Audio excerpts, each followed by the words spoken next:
हो। अरे ये किधर भागता? अरे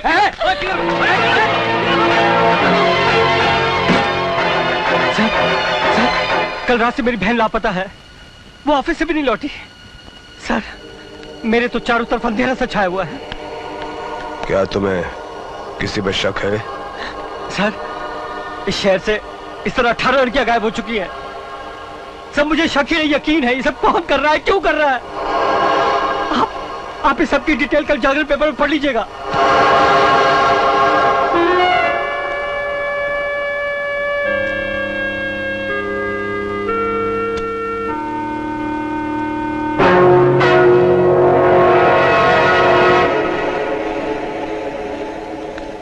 लगता है तुम पत्रकार हो। हाँ, मैं पत्रकार हूँ, लेकिन वो पत्रकार नहीं जो रईस बदमाशों के मुंशी होते हैं, रखेल होते हैं। मैं पैसे की थाप पर कलम से थुमके नहीं लगवाता। मैं उनमें से हूँ जो कलम की नोक से झूठ का सिरा चीर देते हैं। आपसे मिलकर बड़ी खुशी हुई। आप चिंता मत कीजिए, आप बिल्कुल सही जगह पे आए हैं। जाइए, आप अपना काम कीजिए और विश्वास कीजिए, मैं अपना काम पूरी ईमानदारी के साथ करूंगा। Thank you sir, thank you very much.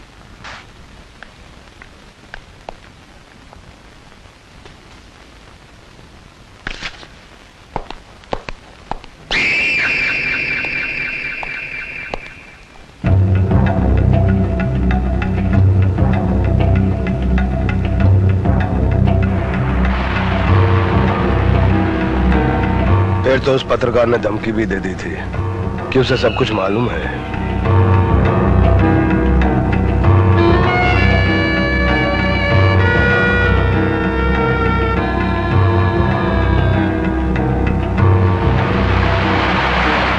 बहन का मामला था ना, इसीलिए वो अपने गुस्से को रोक ना सका। और वो अपनी मौत भी नहीं रोक पाएगा। Shut up!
मैं तुम्हें इस खून के जुर्म में गिरफ्तार करता हूं।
हवा हवलदार, आज तक तो यही होता आया है।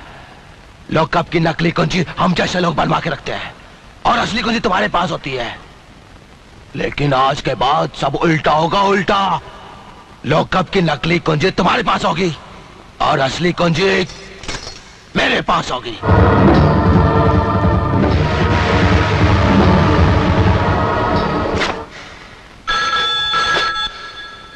इंस्पेक्टर सिद्धांत हियर। सर, मैं हवलदार राम साखरे बोल रहा हूँ सर। बोलो। सर, कपाली यहाँ आया था, उसने इंस्पेक्टर शर्मा को बुरी तरीके से घायल कर दिया है सर। और सर, उसने उसको लॉकअप में बंद करके चाबी अपने साथ ले लिया है सर।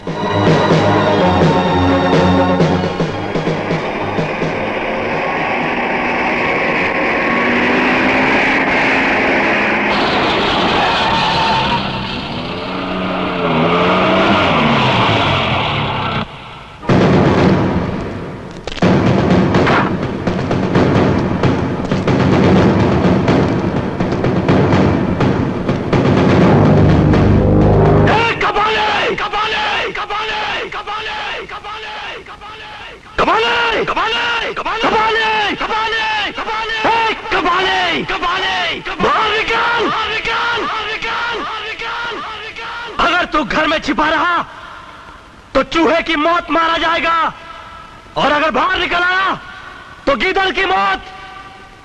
बोल, तुझे कौन सी मौत चाहिए?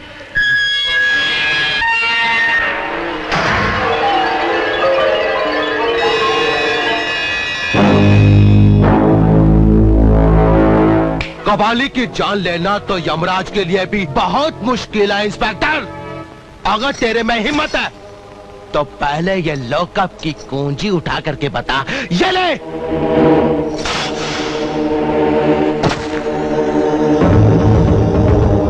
और ऐसे क्यों उतार रहे हो? क्या सरकार ने एक ही वर्दी दी है तुमको? मैं नहीं चाहता कि तुझ जैसे बीमार कुत्ते का खून मेरी ईमानदार वर्दी पर लगे। और मैं भी नहीं चाहता कि तेरे जैसे ट्रेंड कुत्ते का खून कपाली के इस बदन पर लगे। तेरा सारा खून निचोड़ कर यही बहा दूंगा, यही। मेरे नसों में खून के साथ साथ बारूद भी बहता है, और आज तुझे इस बारूद के धमाके भी सुनने पड़ेंगे।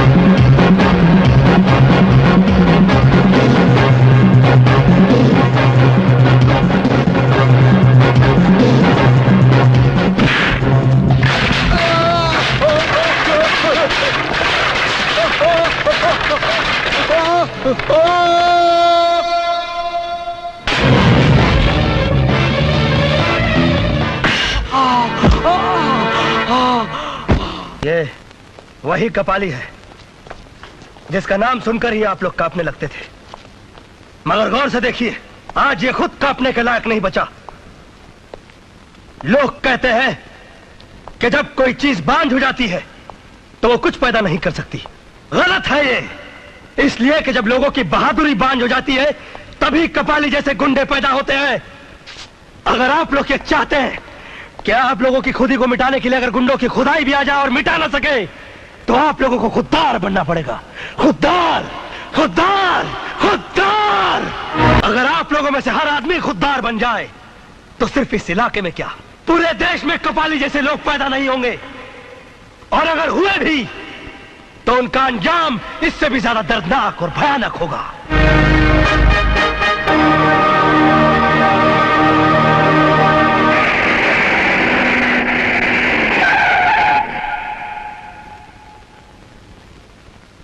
गुस्से में आदमी की जबान और हाथ ज्यादा चलने लगते हैं और आंखें बंद हो जाती हैं। मिस्टर सिद्धांत के साथ शायद यही हुआ। यस सर, शायद यही वजह है कि इसने कपाली को इतना मारा कि वो बोलने के लायक भी नहीं रहा। सर, उसके जरिए हम दूसरे मुजरिमों को आसानी से पकड़ सकते थे। मिस्टर सिद्धांत को इतने गुस्से में नहीं आना चाहिए था। हाँ, ये सच कहते हैं। तो क्या करता मैं? आप ही लोग बताइए, क्या करता मैं? जब शहर की तकदीर हरामी हो जाती है, तब कपाली जैसा एक हराम ज्यादा पैदा होता है। वो पुलिस लॉकअप से कुंजी नहीं, हम पुलिस वालों की मर्दानगी उठा कर ले गया था। उसने एक जर्नलिस्ट का नहीं, एक आवाज, एक इनकलाब का खून कर दिया था। और जिस बुरी तरीके से उसने हमारे एक पुलिस इंस्पेक्टर को बीच सड़क पर मारा, उस गली के कुत्ते भी यह सोचकर खुश होते होंगे कि उनकी जिंदगी हम पुलिस वालों से तो अच्छी है। सर, कपाली की गुनाह इतनी भयानक है कि अगर किसी पुलिस वाले को उस पर गुस्सा नहीं आता तो यह समझा जाए कि वो इम्तिहान देकर वर्दी का हकदार तो बन गया है, मगर वर्दी का सच्चा वफादार नहीं।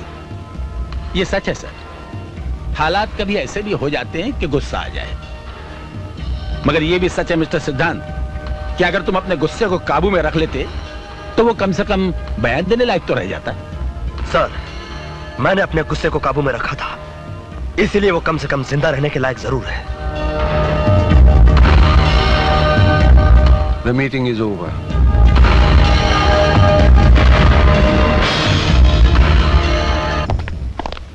सिद्धांत, उसका जिंदा रहना हमारे लिए बहुत जरूरी है। सर। हॉस्पिटल में कपाली के चारों तरफ और भी सख्त पहरा लगा दो। सर। और हाँ, डॉक्टर से कहना जैसे ही वो होश में आए फौरन तुम्हें फोन करे। Yes sir. Good luck. Sir, college में बहुत बड़ा हंगामा हो गया है।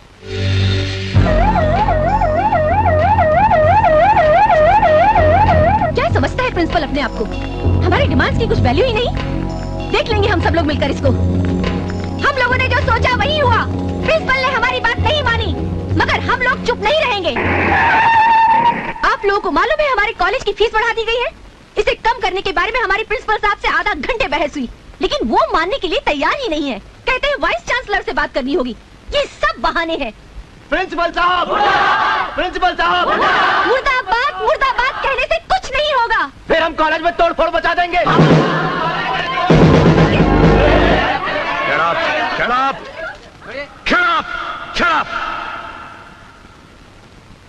कॉलेज की फीस क्या थोड़ी बढ़ गई? आप लोगों ने हंगामा खड़ा कर दिया। ये पाउडर जो आपने लगा रखा है ना, इसकी भी कीमत बढ़ चुकी है। ये लिपस्टिक जो आपने पोत रखी है ना, इसकी भी कीमत बढ़ चुकी है। तब हंगामा क्यों नहीं खड़ा किया आप लोगों ने? स्टूडेंट और विद्यार्थी कहलाते हैं आप लोग। विद्यार्थी वो होते हैं जो विद्या का अर्थ निकालते हैं, मगर आप लोग तो विद्या की अर्थ ही निकाल रहे हैं। छोड़ दो मुझे। तुम नहीं जानते मैं किसकी बेटी हूँ। तुम भी नहीं जानती कि मैं किस किस्म का पुलिस इंस्पेक्टर हूँ। मैं तुम्हारा ट्रांसफर हफ्तों में यूं करवा सकती हूँ। मैं भी तुम्हारा दिमाग मिनटों में ठीक कर सकता हूँ। तुम ये मत भूलो कि मैं होम मिनिस्टर की बेटी हूँ। तुम भी मत भूलो कि मुझे ज्यादा गुस्सा तब आता है जब कोई अपना बड़े आदमी से रिश्ता बताकर मुझ पर धौंस जमाने की कोशिश करता है, समझे तुम? नंदू भैया, बचाओ ना। डरपोक कहीं का। आया माँ। अरे सिद्धांत, ये क्या कर रहा है? छोड़ दे इसे। अरे नारायण नारायण नारायण, भाई बहन के बीच में महाभारत या हैरत। अरे मैं कहती हूँ छोड़ दे इसे। छोड़ दो। तुम जानती हो उसने कॉलेज में क्या बदमाशी की? इस उम्र में बदमाशी नहीं करेगी तो क्या सन्यास ले लेगी? तुम इसे बिगाड़ दोगी आया माँ। टिकट न दे इसे। आप अगर तूने उसे छुआ भी ना तो बहुत मार खाएगा। आपने कभी मारा है इसको? हाँ, बचपन में बहुत मारा है।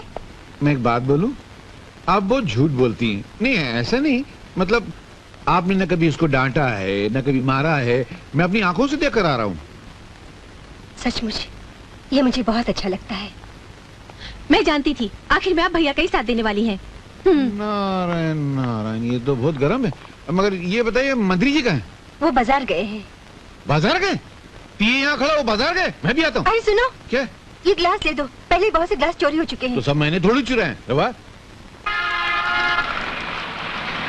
अरे सर जी, सर जी, अरे नारायण नारायण, वो मैं भूल गया। देखो ये क्या है? साइकिल है।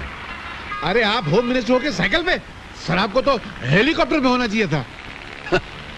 सब्जी खरीदने के लिए साइकिल अच्छी है। सर? हाँ। सब्जी खरीदने के लिए आप जा रहे हैं? हाँ। नारायण नारायण, नहीं नहीं सर नहीं। मुझे तो सब्जी काटने में और बनाने में भी बड़ा मजा आता है। आप मंत्री होकर अगर सब्जी काट सकते हैं तो फिर आपका पीए होने के नाते मुझे तो घास छीलनी पड़ेगी। फिर मैं तो अपने गार्डन में घास छिलता हूँ। आप अगर मंत्री होकर घास छीलते तो आपका पीए होने के नाते मुझे क्या करना पड़ेगा?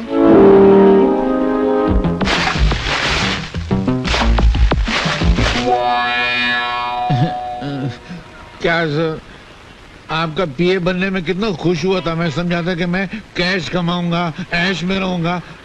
आपका पीए तो बन गया, मगर लगता है बिना खाए पिए ही मर जाऊंगा सर। थोड़ा कमाना था ना सर। ईमानदारी से जीना सीखो, उससे अगर कुछ बनता नहीं तो बिगड़ता तो नहीं ना। अरे क्या भगवान, मैंने तुझसे कहा था माशूका गद्दार मत देना, मालिक ईमानदार मत देना। तूने दोनों गड़बड़ कर दिया ना। ये क्या मालिक है, एक पैसा कमाने नहीं देता है, देख जेब खाली है। मेरी कहानी फिर से लिखना, मैं आगे मिलता हूँ। अरे मालिक सर, मैं ये कह रहा था कि आजकल के जमाने में इतनी ईमानदारी अच्छी नहीं है, थोड़ी थोड़ी बेईमानी करना चाहिए। मेरे पिताजी ने कहा करते थे कि ईमानदारी वो गंजा सर है जिस पर नोटों के बाल कभी उग ही नहीं सकते। थोड़ी सी बेईमानी के तेल की मालिश करते रहना चाहिए। तो वे करेंगे ना सर, नहीं तो पैसा नहीं मिला, मजा नहीं आएगी। देखो, गलत कमाई करने से कभी कभी सर पे इतने जूते पड़ते हैं कि आदमी सचमुच गंजा हो जाता है। क्या बात करते? हाँ।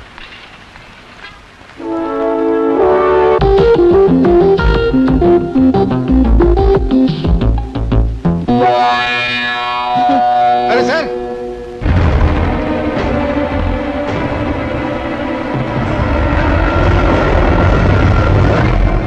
ये अच्छा हुआ कि कपाली को अब तक होश नहीं आया।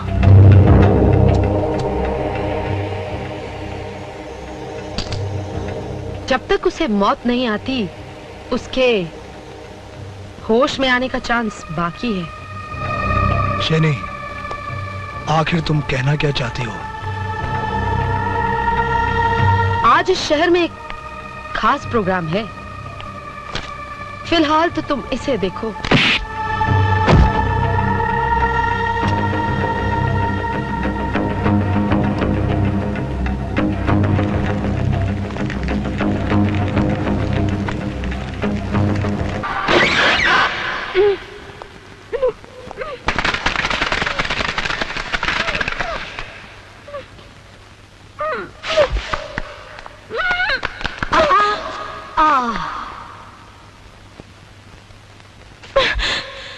डार्लिंग, खूबसूरत लड़कियों में नजाकत और अच्छी लगती है, गुस्सा अच्छा नहीं लगता। तुम कौन हो? Baby doll. नहीं, अगर तुम प्यार से मान जाओ तो ठीक है। हम मुर्दों पर कफन डालने में जितना टाइम लगाते हैं, उससे भी कम टाइम में इज्जतदारों के जिस्म से कपड़े उतारते हैं, समझे? भगवान के लिए मुझे छोड़ दो। स्टार्ट।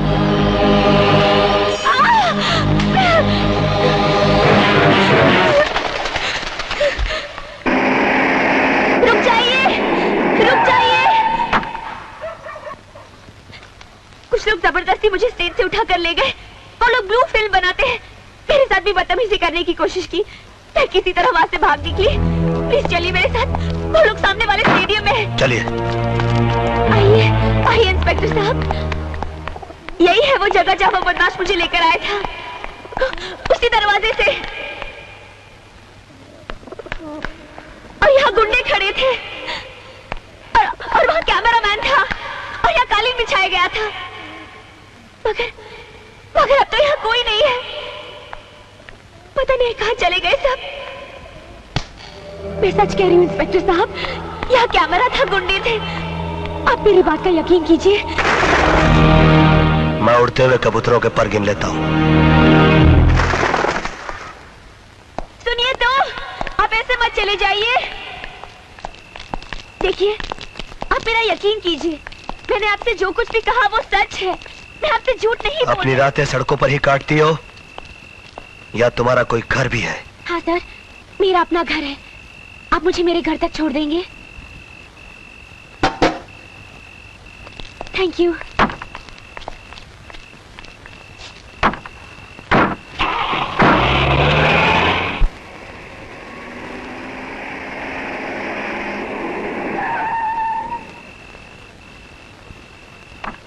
सर, यही मेरा घर है। आइए ना मेरे घर में। मैं चाय बहुत अच्छा बनाती हूँ, आइए।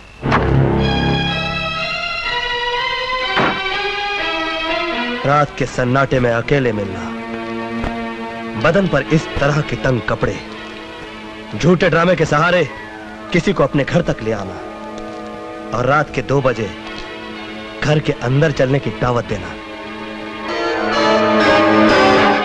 साहब, रुक जाओ।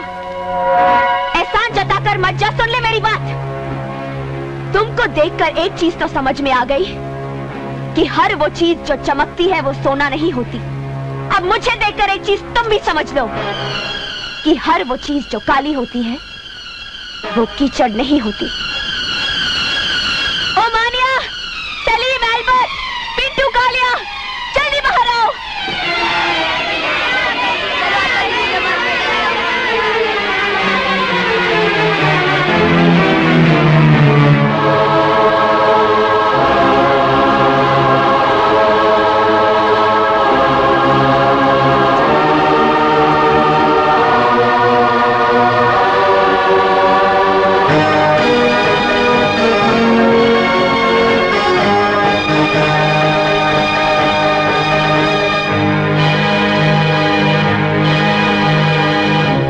और अपाहिज बच्चे हैं जिनके पास मेरे सिवा इस दुनिया में कोई नहीं है। इन्हीं के लिए स्टेज शोज करती हूँ मैं। बोलो, अब कैसे लगती हूँ मैं? बाजारू औरत तो नफरत करो मुझसे, गंदी नाली तो थूको मुझ पर, समाज का कैंसर तो फांसी लटका दो मुझे। तुमने तो किसी न किसी औरत का दूध जरूर पिया होगा। तुम्हें उसी दूध की कसम, मैं जैसी लगती हूँ वैसी ही सजा दो मुझे।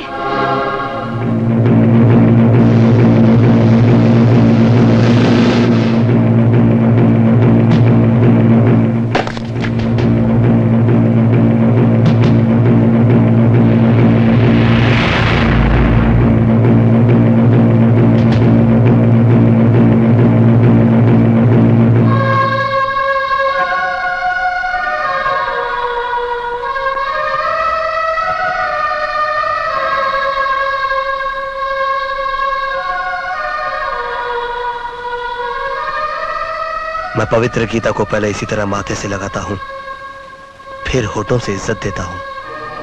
लेकिन मैं, तुम में भी एक महाभारत है, तुम्हारे हर शब्द में क्रांति है।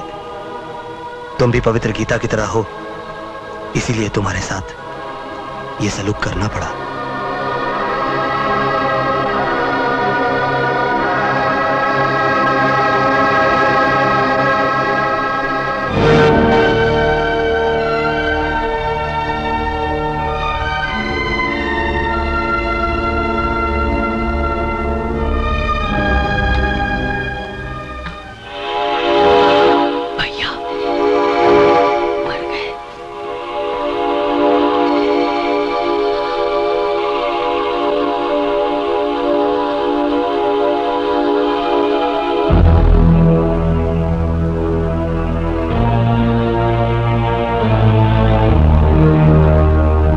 नंदो,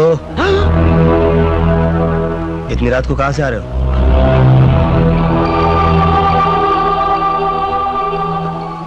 एक काम था, मैं काम कर रहा था भैया।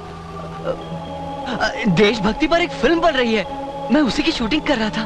ये तो अच्छी बात है, फिर इतना चोरी चोरी क्यों जा रहा था? वो बहुत रात हो गई थी ना भैया, इसलिए। देख, मेरी दो बातें याद रखना। एक तो ये कि काम के लिए कभी दिन रात मत देखना, और दूसरी बात कि चोरों के कदमों की आवाज मैं अपने कानों से सुनता हूं, मगर अपने भाई के कदमों की आहट मैं अपने दिल से महसूस करता हूं। इसलिए एक बार मुझसे चोर बच सकता है, मगर मेरा भाई नहीं। चल जा, जाके सो जा।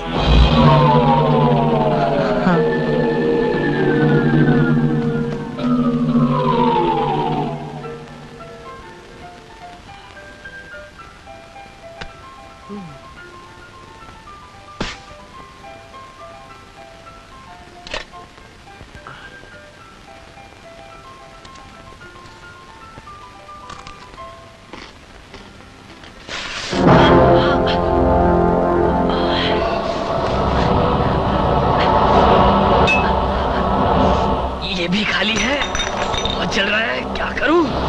अरे नंदू, ये क्या हो गया तुझे? कुछ नहीं भैया, थोड़ा सा। ये थोड़ा लग रहा तुझे?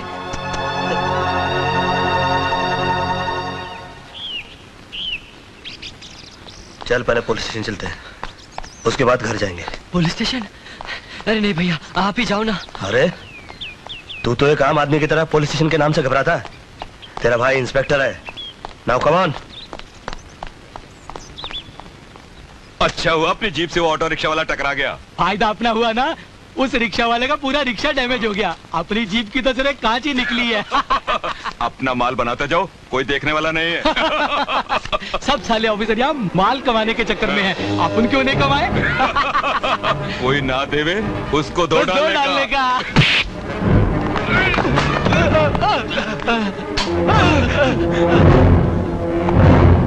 लाइट्स। ये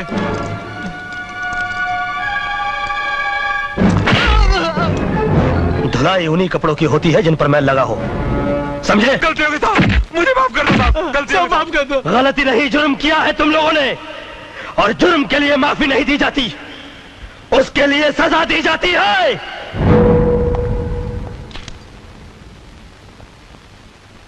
नंदू कहां चला गया? ओह, कॉलेज चला गया हुआ। ये 11 बज गया, अभी तक सब इंस्पेक्टर वर्धन क्यों नहीं आए? सर वो हमेशा लेट ही आते हैं।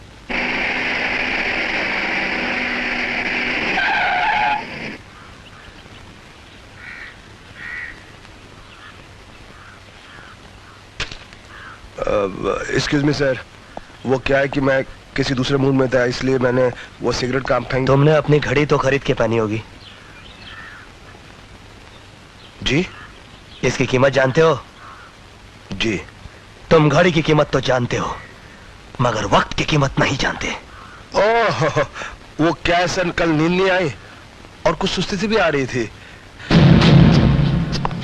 मिस्टर आदर्शवर्धन, तुम्हें इस बात का कोई हक नहीं पहुंचता कि पुलिस की फर्ज की गंगा जो कि कानून की गंगोत्री से निकलती है, उसे तुम अपनी गंदी आदतों के गटर में डाल दो। सर, मैं भी एक पुलिस ऑफिसर हूं। आप कमरे के अंदर भी मुझे यह भाषण दे सकते थे। यह भाषण नहीं, यह मेरी वार्निंग है मिस्टर आदर्शवर्धन। और मेरी वार्निंग तुम्हारे सिगरेट केस के ऊपर लिखी हुई वार्निंग की तरह नहीं, जिसे तुम भूलकर सिगरेट के कष्ट लगाया करते हो। मेरी वार्निंग कानून की किताब के उस फुल स्टॉप की तरह है, जिसके बाद कुछ भी करने या सोचने की जगह नहीं बचती। जाओ।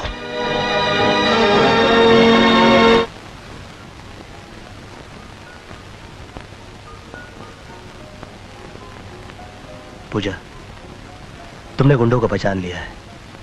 तुम्हें अपने रास्ते से हटाने के लिए वो तुम पर जानलेवा हमला भी कर सकते हैं, इसलिए अब तुम्हारे अपने घर में रहना ठीक नहीं। तुम्हें एक महफूज जगह पर रखा जाएगा जिसका किसी को पता नहीं चलेगा। वहां पर पुलिस का पहरा भी रहेगा। तो आप मुझे छुपा देना चाहते हैं? हाँ, हर कीमती चीज छुपा के रखी जाती है। अब रहे बच्चे, तो मेरे पिताजी के एक गुरुजी हैं जिनका आश्रम चलता है। मैं गुरुजी से विनती करूंगा कि बच्चों को अपने शरण में ले लें, ताकि तुम्हारी आत्मा पे कोई बोझ न रहे। मेरे लिए इतना सब कुछ करने की क्या जरूरत है?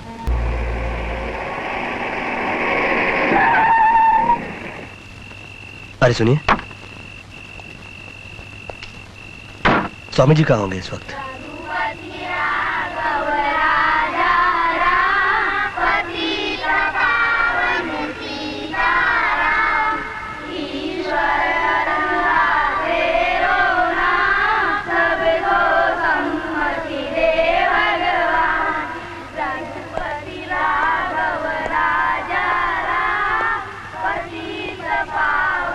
प्रणाम स्वामी जी। सुखी रहो।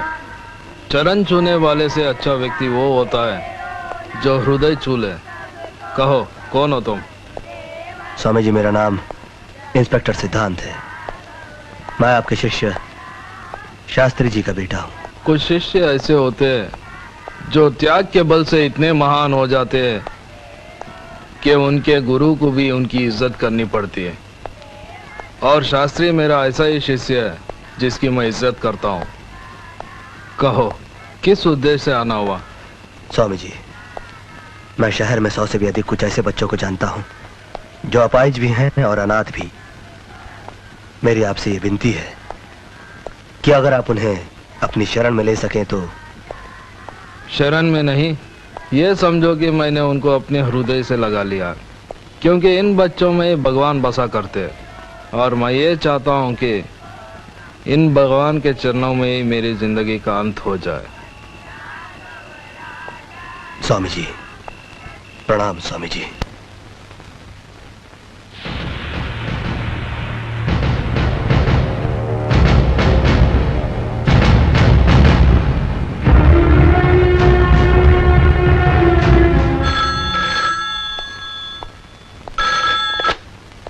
सर, कपाली की हालत सुधर रही है, धीरे धीरे उसे होश आ रहा है और मैं समझता हूँ कि कुछ ही देर में वो बयान देने काबिल हो जाएगा।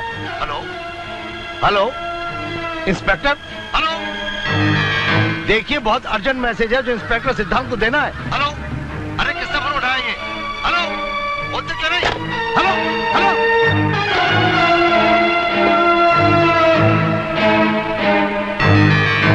डॉक्टर का फोन आया है कि कपाली होश में आने वाला है। कपाली को किसी भी तरह हॉस्पिटल से निकालना होगा। अगर होश आने पर उसने हमारे खिलाफ पुलिस को बयान दे दिया तो हम सब बेमौत मारे जाएंगे। कपाली इतना कमजोर नहीं है बाबूजान जो इतनी जल्दी सबको उगल दे। मिस्टर सलीम शूटर, इंस्पेक्टर सिद्धांत सूरी के मार के सामने गूंगे भी गजल गाना शुरू कर देते हैं। अंदर आ जाओ। बाबूजान, परेशान होने की क्या बात है?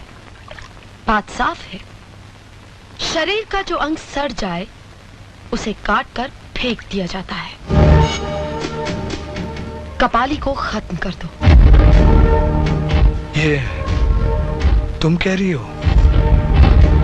तुम तो उसकी महबूबा थी। बाबूजान, मैं वो फूल नहीं जो किसी लाश पर फेंका जाता हो। मैं वो फूल बनना चाहती हूँ जो हमेशा जीते हुए आदमी की जयमाला में रहना चाहता हूँ। तुम बॉस बन जाओगे तो मैं तुम्हारी हो जाऊंगी।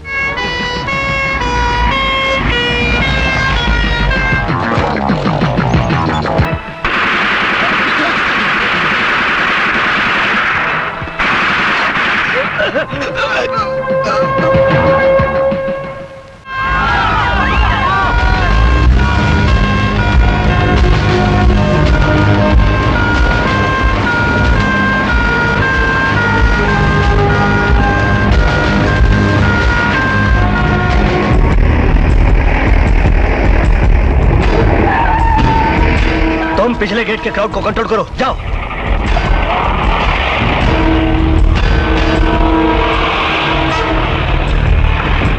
जाओ जल्दी से लाश का पंचनामा करो।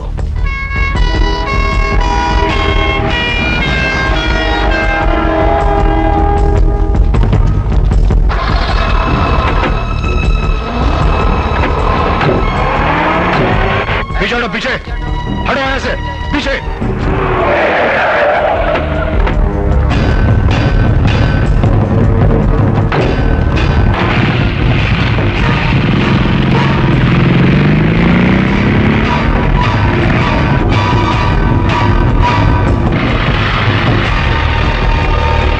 हटो, पीछे पीछे हटो। हटाओ सबको पीछे, यहाँ से सबको पीछे हटाओ। कोई तमाशा नहीं हो रहा यहाँ पर। हमें कपाली की लाश भी चाहिए। हाँ, तुम तो उसकी असली वारिस हो, तुम्हें तो लाश मिली जाएगी। हाथ पीछे।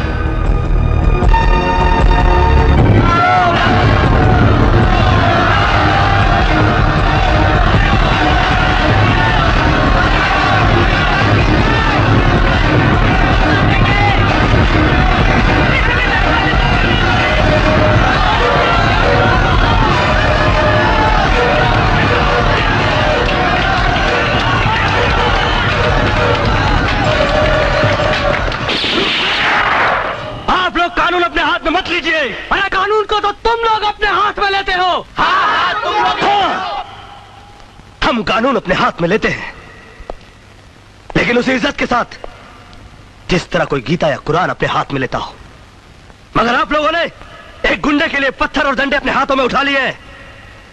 भूल गए कि कपाली ने कई निर्दोषों की जान ली। भूल गए कि कईयों की इज्जत लूटी उसने। कुछ भी था, वो हमारी जात वाला था। जात दुनिया में सिर्फ दो तरह की होती है, एक वो जो आंसू पीता है, एक वो जो खून पीता है, एक वो जो इंसानियत को आबाद करता है, एक वो जो इंसानियत को बर्बाद करता है। कपाली जैसे समाज का कोड अगर आपके साथ का हुआ तो क्या आप उसे गले लगा लेंगे? एक वक्त हुआ करता था जब हमारा समाज उसे अपना हीरो बनाता था, जो इंसान त्याग और बलिदान की मूर्त हुआ करता था। मगर आज लोगों ने गुंडों को अपना हीरो बनाना शुरू कर दिया है। अरे ये गुंडे तो गुंडे होते हैं, गंदगी लाख माथे पर रगड़ो वो चंदन नहीं बनती, हर लुटेरा वाल्मीकि नहीं बनता। बंद करो, बंद करो गुंडों की पूजा का ये रिवाज। और अगर ये रिवाज बंद नहीं हुआ तो वो दिन दूर नहीं जब इस देश की कोख से सिर्फ गुंडों की नस्लें पैदा होंगी, और उसका सबसे भारी नुकसान तुम जैसे लोगों को होगा, तुम जैसे लोगों को। भाषण बंद करो, हमें कबाली का कातिल चाहिए, कातिल। अबे हट, अबे हट, हट। मुझे कौन सा भाषण देकर तुझ जैसे नामर्द का वोट लेना है? Get out from here, gate तोड़ दो और चलो आगे। हर वो कदम जो कानून तोड़ने के लिए आगे बढ़ेगा, मैं उसे अपाहिज कर दूंगा।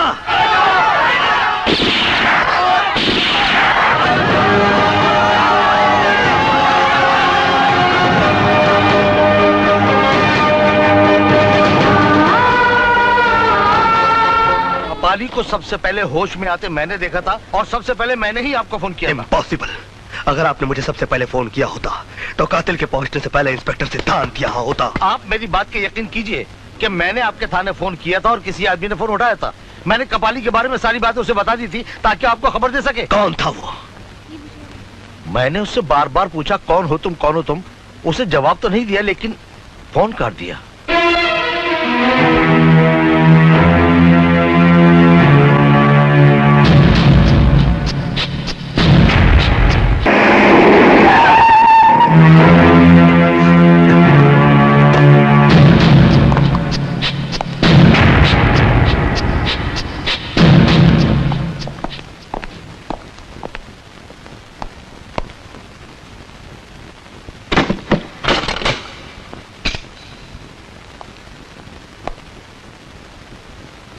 उस दिन तुम्ही ने कहा था कि भाषण देना हो तो बंद कमरे में दूं। आखिर तुम भी एक पुलिस ऑफिसर हो, इसीलिए दरवाजा बंद कर दिया। बताओ, कल जब डॉक्टर का फोन आया तुमने मुझे खबर क्यों नहीं की? मैंने फोन नहीं उठाया। झूठ बोलते हो तुम। तुमने कपाली का मर्डर कैसे करवाया? मैंने कुछ नहीं कहा, झूठ है ये सब। झूठ वो है जो तुम बोल रहे हो। सबसे पहले तुम्ही को खबर मिली थी कि कपाली होश में आने वाला है, और तुमने ये खबर गुंडों को पहुंचा दी। इसीलिए पुलिस पहुंचने से पहले गुंडे वहां पहुंच गए और उन्होंने कपाली को मार डाला। पता नहीं अंदर क्या हो रहा, कुछ खास बात हो रही होगी यार। तेरे को क्या, तू चुप कर खाली। जिन लोगों के साथ मिलकर तुम कानून का बलात्कार करते रहे, अगर कल सुबह 10 बजे तक उन लोगों का नाम नहीं बताया तो मैं तुम्हारे जिस्म को वर्दी की जगह जख्मों का लिबास पहना दूंगा, और फिर तुम दर्द से इतना तड़पोगे कि उसके बाद मौत को भी चखोगे तो यही कहोगे कि मजा नहीं आया। सर अर्जेंट कैसे सर?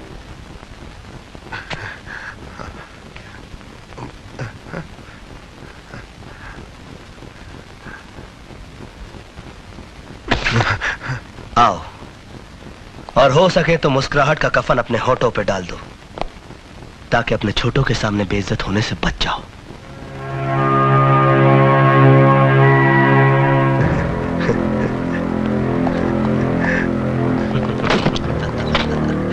मजा आ गया ना?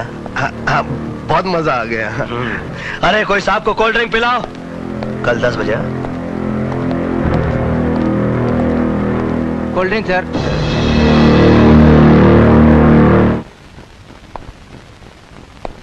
पिताजी, जब आप पुलिस डिपार्टमेंट में डीएसपी थे, उस वक्त सिद्धांत के पिता शास्त्री जी मंत्री थे।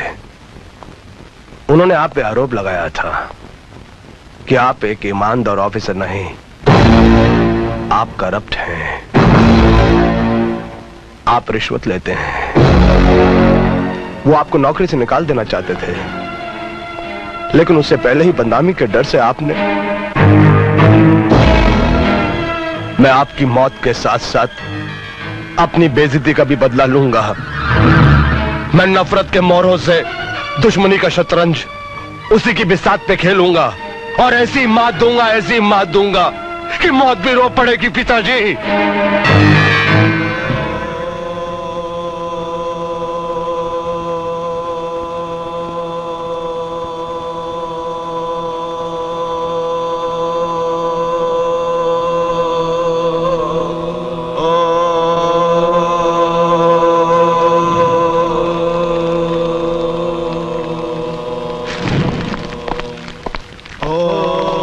नमस्ते स्वामी जी।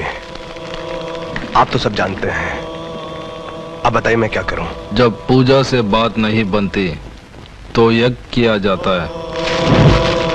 और याद रखो, यज्ञ की अग्नि में बहुत कुछ भस्म कर देना पड़ता है। हाँ, मैं इसके लिए तैयार हूं, लेकिन आगे भी तो बताइए कि मैं क्या करूं? आदमी के पास जिस प्रकार का अस्त्र शस्त्र हो उसी प्रकार का युद्ध लड़ना चाहिए, तभी उसको सफलता मिलती है।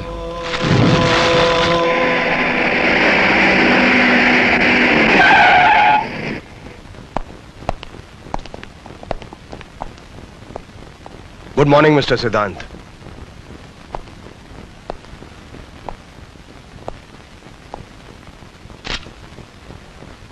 जिनकी आत्मा पर बोझ होता है, कभी कभी उनकी जबान साथ नहीं देती। शायद इसीलिए तुम अपना बयान लिख कर लाए हो। अब मैं इस वर्दी के पिंजरे से आजाद हो चुका हूं। ना तुम मेरे सीनियर और ना मैं तुम्हारा जूनियर। अब मुझसे सवाल करने के लिए तुम्हें अदालत के दरवाजे खटखटाने होंगे। कमिश्नर साहब को पता है कि इस वक्त मैं तुमसे मिलने आया हूं। हद से बाहर मत निकलो, वरना कानून के शिकंजे में फंस जाओगे।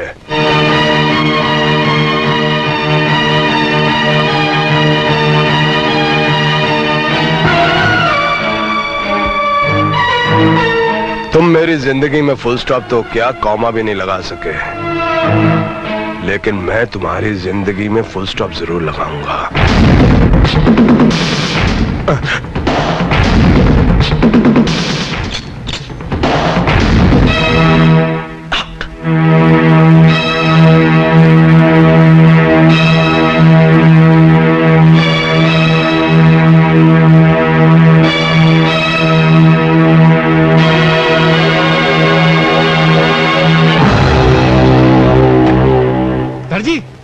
सर जी वाह, बाप बेटी दोनों यही है। बड़ी जबरदस्त खुशखबरी लाया हूँ। आपने कहा था ना बहना के लोग अच्छे से रिश्ता लेकर आओ, तो मैं रिश्ता लेकर आया हूँ। अरे वाह, फिर वही रिश्ता। अरे तू क्या आते जाते मेरे पैर पे मार के तोड़ती? तेरे को कोई और मिलता नहीं है क्या? ये तो मेरा है। आपके पास कहाँ से आया? पता नहीं, हाथ लगाया तो शायद हाथ में आ गया होगा।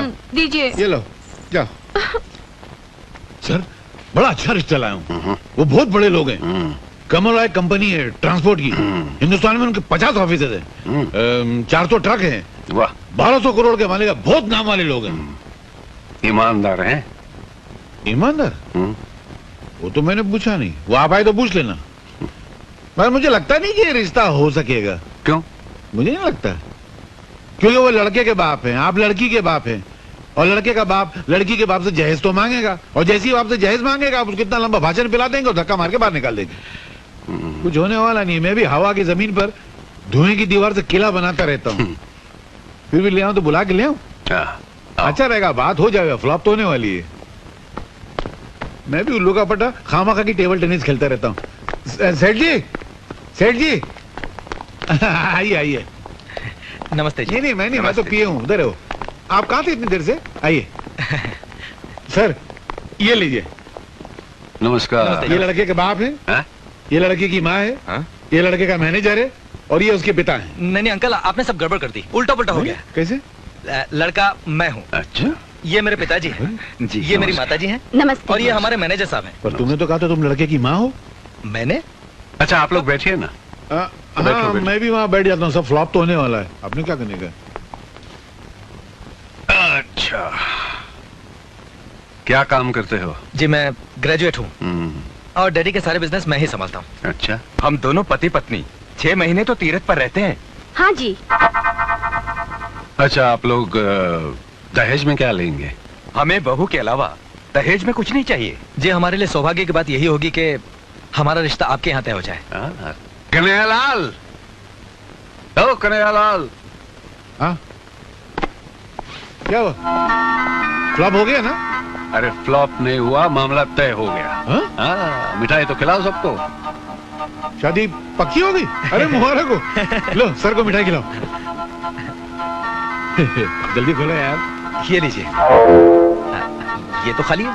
तो तुम क्या खाली डब्बा लेकर आए थे शादी करने के लिए? नहीं अंकल, वहाँ से तो भरा हुआ लिए थे हम लोगों ने। भरा हुआ था मतलब? तो क्या मैंने खा लिया?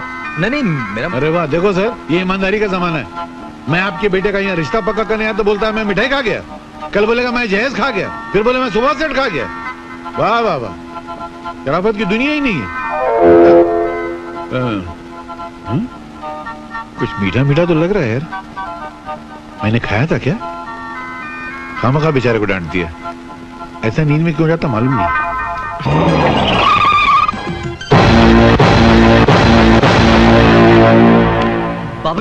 बाबूजान, वो लड़की जो उस दिन हमारे चुंगल से बचकर भाग गई थी, पूजा, वो मेरे भैया के कब्जे में है और वो उसे प्यार भी करने लगे हैं।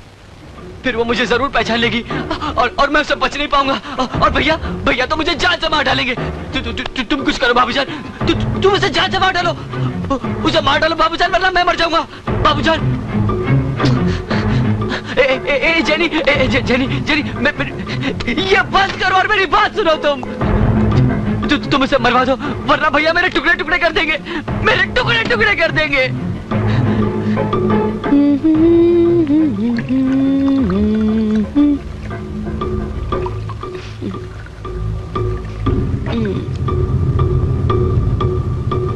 बाबूजान, याद रख,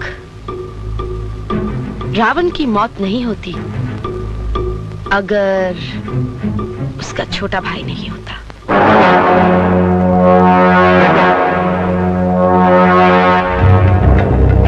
पूजा कहाँ है? हाँ, मैं जानता हूँ, भैया ने उसे कहाँ रखा है।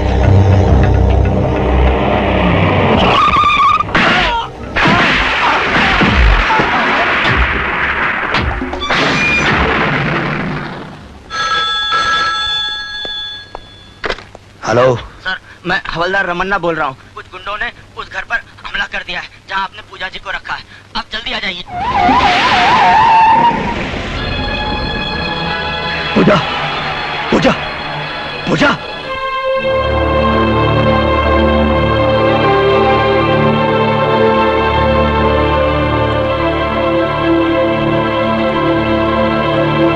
इंस्पेक्टर सिद्धांत, ऑपरेशन कामयाब हो गया, लेकिन सर पर गहरा जख्म लगने से उनकी आंखों की रोशनी चली गई।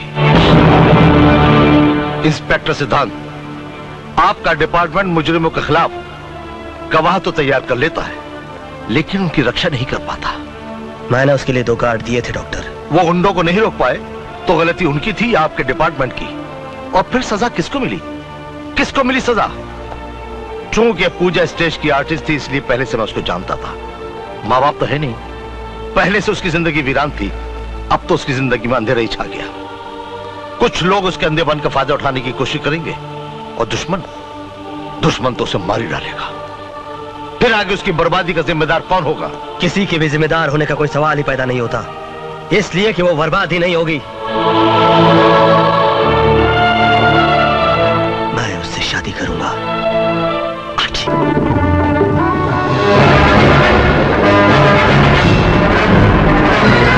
जल्दी क्या दे? ये कहां से आई? घड़ी दीजिए मेरी। मगर नहीं, हाँ लेना यार। घड़ी दीजिए ना। लेना जा। नमस्ते जी। नमस्ते। क्या है? मिनिस्टर साहब घर में हैं? तुमने मिनिस्टर साहब को कभी देखा है? जी नहीं। फिर कैसे पूछ लिया कि मिनिस्टर साहब घर पे हैं? हो सकता है कि मैं ही मिनिस्टर हूँ फिर। खड़े रहो। मेरा मतलब है कि उनमें और मुझ में कुछ ज्यादा फासला नहीं है। वो मुझ में है और मैं उनमें हूँ। उनमें और मुझ में इतना ही फर्क है जितना मुझ में और मुझ में है, तुझ में और तुझ में है। जी मैं कुछ समझा नहीं। मैं खुद नहीं समझा तो तुमको क्या समझाऊं? बोलो क्या काम है? सर, मेरी एक लड़की है। मेरा शादी करने का कोई इरादा नहीं है। मैं शादी की नहीं, मैं उसका एडमिशन मेडिकल कॉलेज में करवाना चाहता था। मेडिकल कॉलेज में? जी। आपको मालूम है मेडिकल कॉलेज की सीट कितनी महंगी है? एक लड़का 105% लेके पास हुआ था। 105? 100 लिखाई के, 5 सफाई के। सफाई के? अरे कुछ लिखाई नहीं तो सफाई नहीं हुई यार। तो उसने 5 लाख रुपया भरा तब जाकर उसको सीट मिली। तुम्हारे पास 5 लाख रुपया, अभी सीट दिलाता हूँ। सर, 5 लाख रुपया तो मैंने कभी सपने में भी नहीं देखे। सपने में भी नहीं देखे? भिखारी लगता है।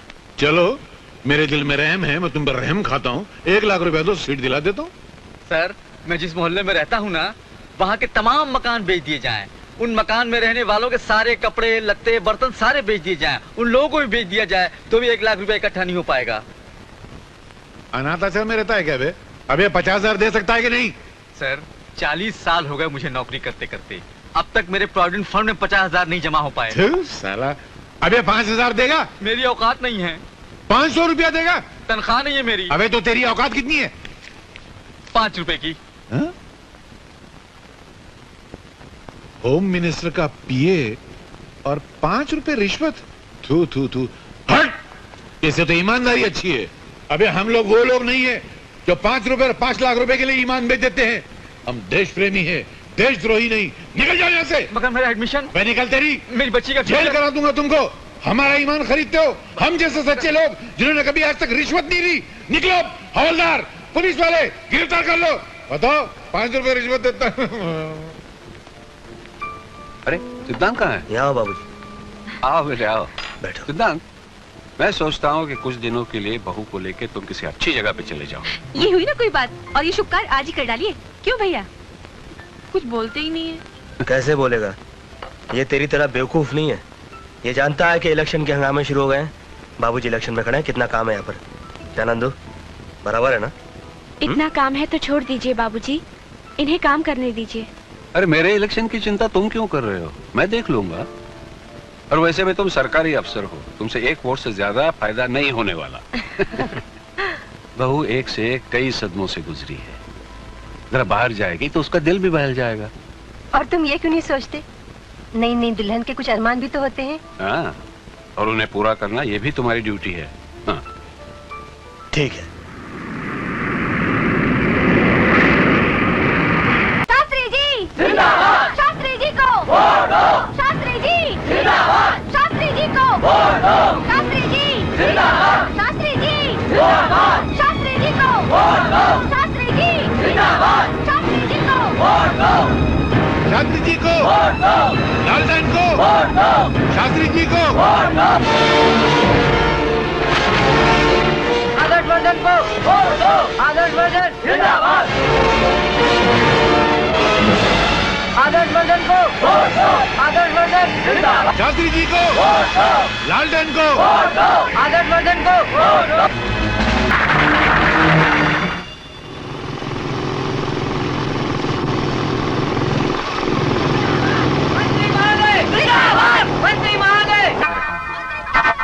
अरे मेरा हार कहाँ गया? आपके पास मेरा हार कैसे आया? उड़ के, मेरे पास पैसे नहीं थे ना, तो अब मैं क्या मंत्री जी को पहनाऊंगी? तुम्हारे पास इतनी अच्छी बाहें हैं, बाहों का हार पहनाओगे तो मंत्री जी खुश हो जाएंगे। मैं इस राव हार पहना के आ जाता हूँ। अरे अरे अरे, श्री आदर्श वर्धन, श्री आदर्श वर्धन, श्री आदर्श वर्धन, श्री आदर्श वर्धन। आप जिस आदमी के कंधे पे हाथ रख रहे हैं ये तो निहायत ही बदतमीज आदमी है। मोहतरमा, आज के जमाने में जो बदतमीज और बदमाश होता है वही दुनिया में सबसे ज्यादा तरक्की करता है। क्यों सर?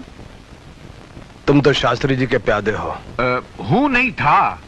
वो भूकंप आने से पहले जानवर कैसे गांव छोड़ के भाग जाते हैं, उसी तरह शास्त्री जी के इलेक्शन आने से पहले ही मैं उनकी नौकरी छोड़ के भाग गया। अभी आपकी शरण में आ गया हूँ।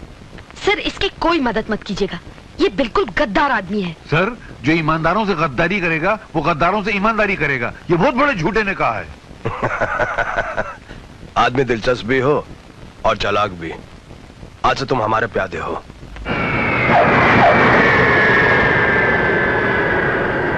इस इलाके के इलेक्शन में खड़े होने के लिए या तो आदमी को गुंडा बनना पड़ेगा या तो सिर्फ गुंडे ही इलेक्शन में खड़े हो सकेंगे। नारायण नारायण नारायण, आपने बिल्कुल सच कहा। इन्होंने भी इलेक्शन जीतने के लिए गुंडागर्दी की, बम मारे, बूथ कैप्चरिंग की, पता नहीं क्या क्या कर डाला। आप ये मत समझना कि मैं आइए। आप चलिए, मैं 2 मिनट में आता हूँ। क्या मेरे पुराने मालिक है ना, मैं भी जरा आशीर्वाद लेकर आता हूँ। जल्दी आ जाना। बस अभी है। मालिक, मुझे एक आशीर्वाद दीजिए। ये जो मेरा नया मालिक है ना, ये जितना कमीना है, जितना 420 है, जितना बेईमान है, जितना खबीस है, उससे ज्यादा हो जाए, ताकि इसके घर में दौलत की गंगा बह कर आए, उस गंगा में थोड़ा सा नहा लूं। मुझे अभी तो कुछ मिला नहीं है, एक मेरे आदमी की टोपी मिली है खाली। ये आशीर्वाद तो आपको देना पड़ेगा। आशीर्वाद दीजिए ना, दीजिए ना, दीजिए ना।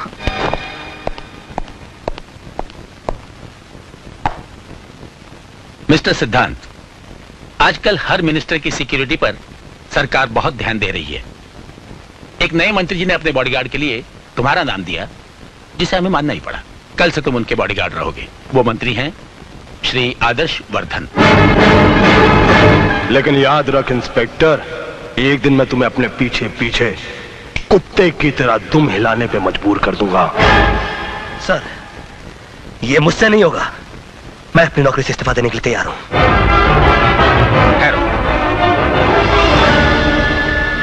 मैं तुम्हें एक रात और देता हूं ताकि तुम अपने फैसले पर गौर कर सको।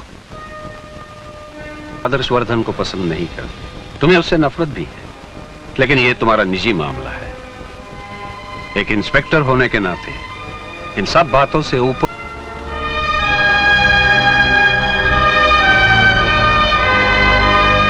देखो बेटे, ड्यूटी एक ऐसी चीज है जो कभी कभी रोते हुए भी निभानी पड़ती है।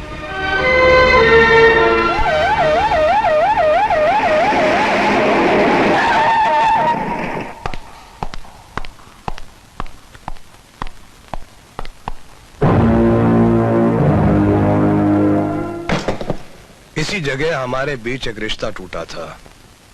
इसी जगह एक नए रिश्ते की शुरुआत हो, ये सोच के मैं यहां पर तुम्हारा इंतजार कर रहा था। किसी ने जिस जूते का इस्तेमाल किया हो। जूते तो हमेशा ही तकलीफ देते हैं। नए नए हो तो काटते हैं, पुराने हो तो फट जाते हैं। अभी भी बहुत दम कम है तुम में, इसलिए मैंने तुम्हें सिलेक्ट किया। वरना लोग तो मुझसे कह रहे थे कि अपनी सेफ्टी के लिए कुछ कुत्ते रख लो, लेकिन मैंने सोचा उनसे अच्छे तो तुम हो।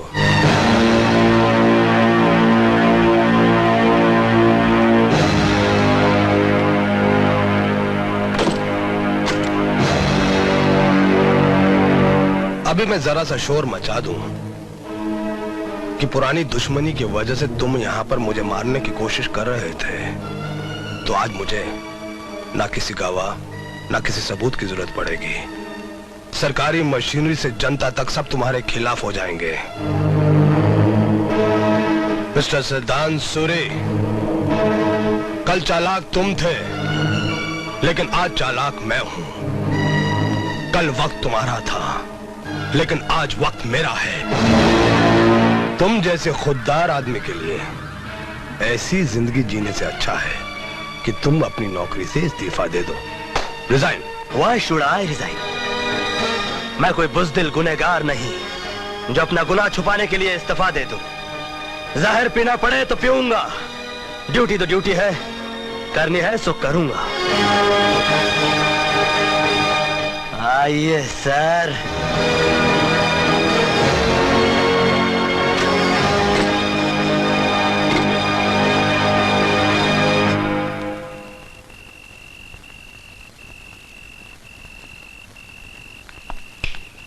तुम यहीं ठहरो।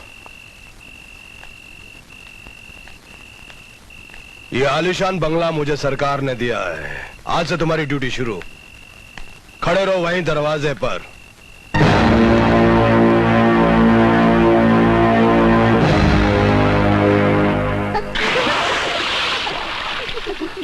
लड़कियों, शर्माओ मत, अंदर आओ। कन्हैया, कल का प्रोग्राम बताओ। 10 बजे दलाल राय से मीटिंग है जो आपको 10 लाख रुपया देने वाले हैं। उनको गारमेंट फैक्ट्री खोलना है।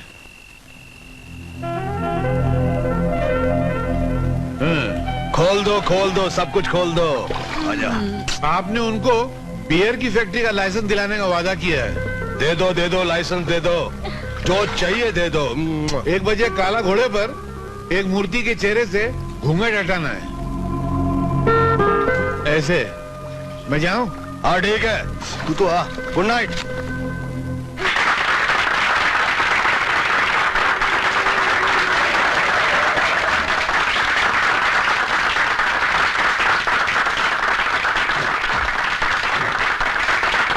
नमस्ते।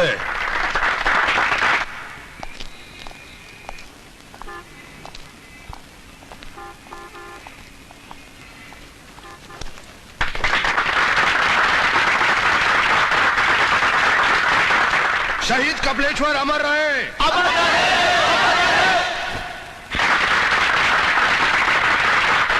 मेरे प्यारे दोस्तों, मैं शहीद कपिलेश्वर को तब से जानता हूं जब वो सिर्फ कपाली था।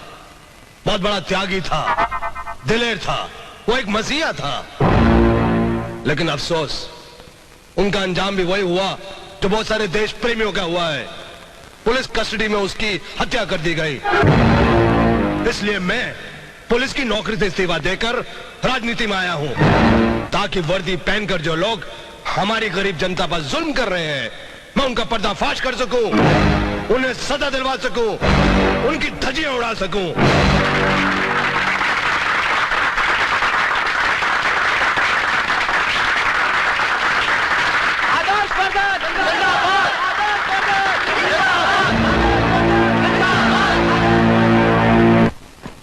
मेरे इंतकाम की कहानी का पहला अध्याय पूरा हो गया पिताजी। लेकिन पिताजी, अंजाम ये नहीं है। अंजाम ये है कि जिस तरह गांव वाले फसल काटते हैं, उसी तरह से मैं इंस्पेक्टर सिद्धांत के खानदान और नस्ल को काट दूंगा। इंस्पेक्टर सिद्धांत, एक मिनट। आपके लिए बहुत बड़ी खुशखबरी है। मुबारक हो, आप बाप बनने वाले हैं। थैंक यू डॉक्टर साहब, थैंक यू वेरी मच।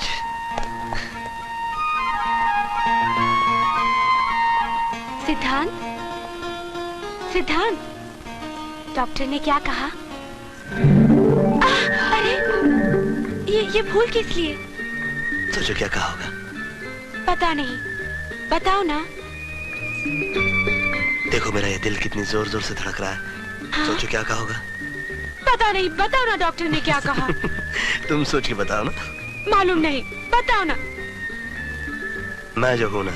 हाँ?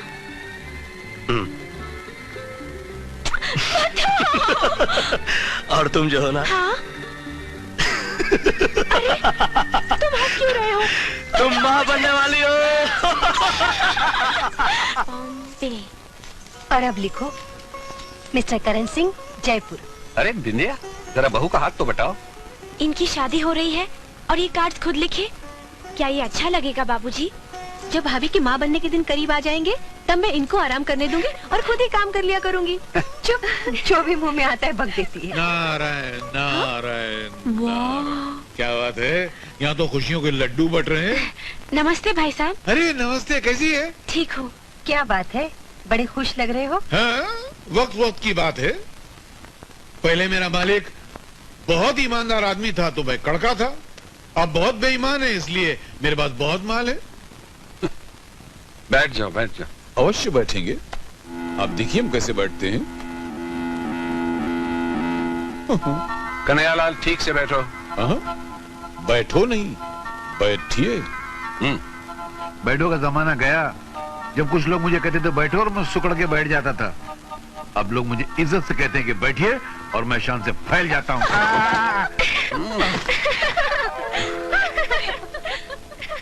हंस लीजिए, होता है। मैं सोफे से गिरा, कम से कम उठ तो गया। वरना कुछ लोग ऐसे होते हैं कि जब कुर्सी से गिरते हैं तो कुर्सी के साथ खुद भी गायब हो जाते हैं। मैं कम से कम खड़ा तो हो गया। बहना, कभी कार की जरूरत पड़े ना तो घबराना नहीं, खाली मुझसे कह देना। अच्छा, तो आपने कार भी ले ली? क्या करे आदमी, जब बंगला लेता है तो कार तो जरूरी हो जाती है ना। भाई साहब, आपने बंगला भी खरीद लिया? हाँ, वो क्या है, मैंने एक बिल्डर को 20 करोड़ का ठेका दिलवाया तो उसने दलाली में मुझे एक छोटा सा बंगला तोहफे में दिया और वो बंगला मैंने जेब में रख लिया। तो यूं क्यों नहीं कहते कि मालामाल होने के साथ साथ तुम दलाल भी बन गए? तो क्या हुआ, लो आजकल के जमाने में दलाल होना इज्जत की बात है, कोई बुरी बात थोड़ी है। दलालों की तस्वीर अखबार के फ्रंट पेज पे छपती है, वो चाहे फिर शेयर बाजार का दलाल हो या कोठे का दलाल हो। चलो दफा हो जाओ यहाँ से। एक बात बताओ, तुम्हें शादी में क्या तोहफा चाहिए? Get out. ये कहाँ चला गया? वो 4 लड़ियां वहाँ पर ठीक से लगाने पर। अरे ये क्या कर रहे हो? डबल ड्यूटी कर रहा हूँ। इकलौती बहन की शादी है, आज मैं फूल भी लगाऊंगा, कुर्सियां भी बिछाऊंगा, हर काम करूंगा मैं। लो पहले ये फोन लो बेटा। इतना ठीक से देखना। हेलो, इंस्पेक्टर सिद्धांत हियर। इंस्पेक्टर साहब, एक ट्रक पर देशी शराब लोड है, वो पूना की तरफ जा रही है। उस ट्रक का नंबर है MTT 7611।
मैं बता दो, मैं आनंद बाबू के यहाँ काम करता हूँ।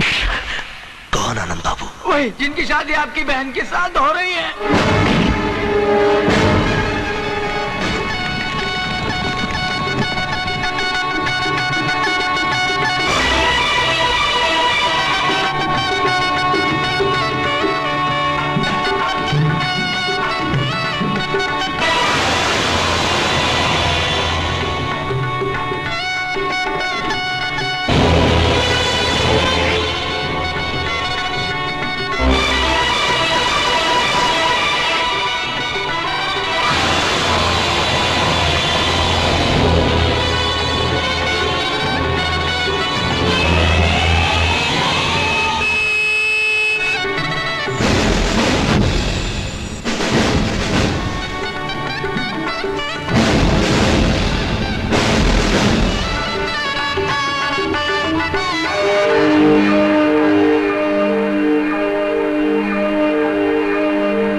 सुखी रहो बेटा।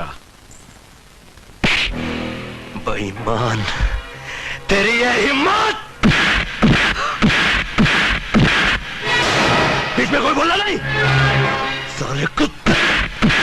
मुजरिम चाहे मेरा बाप हो, मेरी माँ हो, मेरा भाई हो या मेरी बहन, मैं छोड़ूंगा नहीं उसको।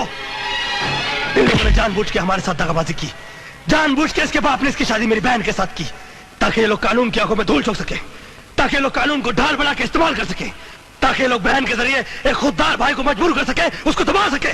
मगर मैं लोगों के चला के चलने नहीं दूंगा। एक एक करके इनके सारे सपने तोड़ दूंगा मैं, और तुझे तेरे हर जुर्म की सजा भुगतनी पड़ेगी। दामाद वामाद तेल बेचने का, चल मेरे साथ चल।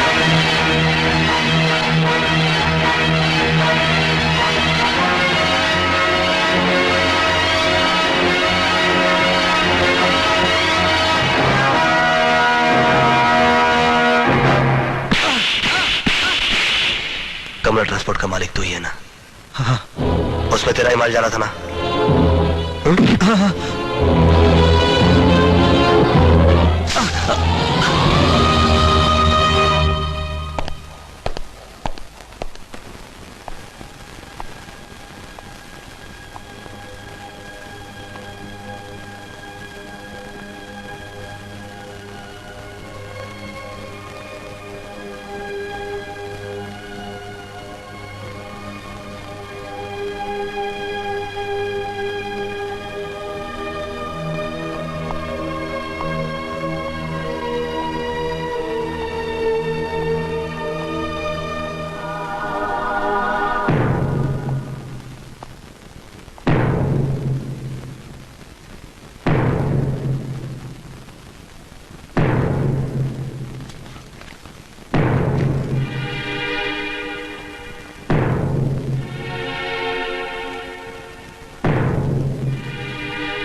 मुझे माफ कर दो। जब मुझे पता चला कि मेरी बहन की शादी एक मुजरिम से होने जा रही है, तो मैं पागल हो गया। और जब मैं मंडप पहुंचकर शादी रोक नहीं पाया, तो मुझे गुस्से का दौरा सा पड़ गया। इसीलिए बहुत सख्ती से मैं तुम्हें कुछ कह गया।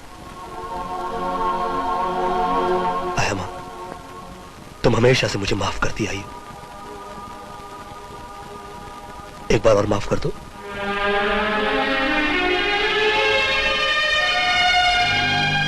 और अगर माफ ना कर सको तो मेरी गलती की सजा दो मुझे, मगर इस तरह खामोश खड़ी मत रहो। यूं खामोश मत खड़ी रहो।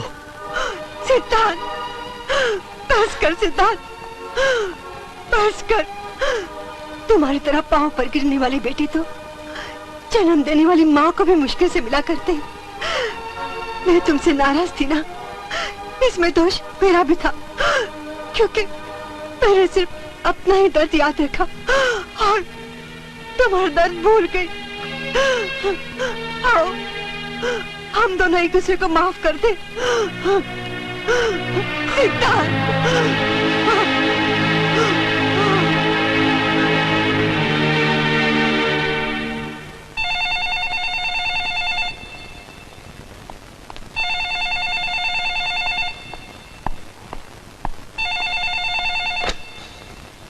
क्यों मिस्टर सिद्धांत, आज तुमने चिरागों को जलाते जलाते अपनी भी उंगलियां जला ली ना? अरे बेवकूफ इंसान, तुमने इतना भी नहीं सोचा। जिस शख्स के पास सैकड़ों ट्रक हो, उसके पास इतना वक्त कहां कि वो चेक कराता फिरे कि कौन से ट्रक में कौन सा माल जा रहा है। दरअसल मेरे ही इशारे पर तुम्हारे जीजे के ट्रक में देसी शराब लोड करवा दी गई थी और फिर उसके बाद मैंने बड़े इत्मीनान के साथ, प्यार के साथ तुम्हें खबर करवा दी। दूसरी खुशखबरी ये है कि मैंने जमानत देकर तुम्हारे जीजे को रिहा करा दिया है। अब वो लोग मुझे महान समझते हैं और तुम्हें उनका दुश्मन। Thank you. तुम्हें मुझ पर गुस्सा तो बहुत आ रहा होगा। आ रहा है ना? अरे कुछ बोलो भाई, बोलती बंद हो गई? हाँ? चुप हो गए? अरे तुम जैसे पुलिस ऑफिसर सिर्फ गाली देकर चुप नहीं बैठे रहते, आगे कुछ एक्शन भी लेते हैं। बोलो, तुम मेरे खिलाफ क्या एक्शन सोच रहे हो? ससुराल के बारे में सोच रहा हूं मैं। पहले अपनी बहन को उसके ससुराल पहुंचाऊंगा, फिर तुम्हारी बारी आएगी।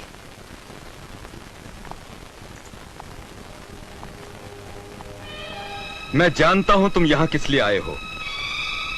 पहले तुम अपनी गलती की माफी मांगोगे ताकि तुम अपनी बहन को यहां छोड़कर जा सको। ये याद रखो, ये मामला इतनी आसानी से तय नहीं होगा इंस्पेक्टर। एक इंस्पेक्टर को अपने फर्ज के लिए जो कुछ करना था वो तो कर गुजरा। अब एक भाई को अपनी बहन के लिए जो कुछ भी करना पड़े वो भी करूंगा। तुमको मेरे बेटे से माफी मांगनी होगी। मांग लूंगा। सिर्फ हाथ जोड़कर नहीं, पांव पर गिरकर माफी मांगनी होगी। वो भी करूंगा। ठहरो, तुमने सरेआम मेरे बेटे की और हमारी बेइज्जती की है, इसलिए तुम भी सरेआम माफी मांगोगे। पिताजी चुप रहो। मैं इतनी जल्दी बारातियों को तो बुला नहीं सकता, अपने घर के नौकरों को बुला लेता हूं। रामू, मुखिया, सुखिया, तुम्हें मेरे नौकरों के सामने इसके पांव पे सर रखकर माफी मांगनी होगी। बोलो, तैयार हो?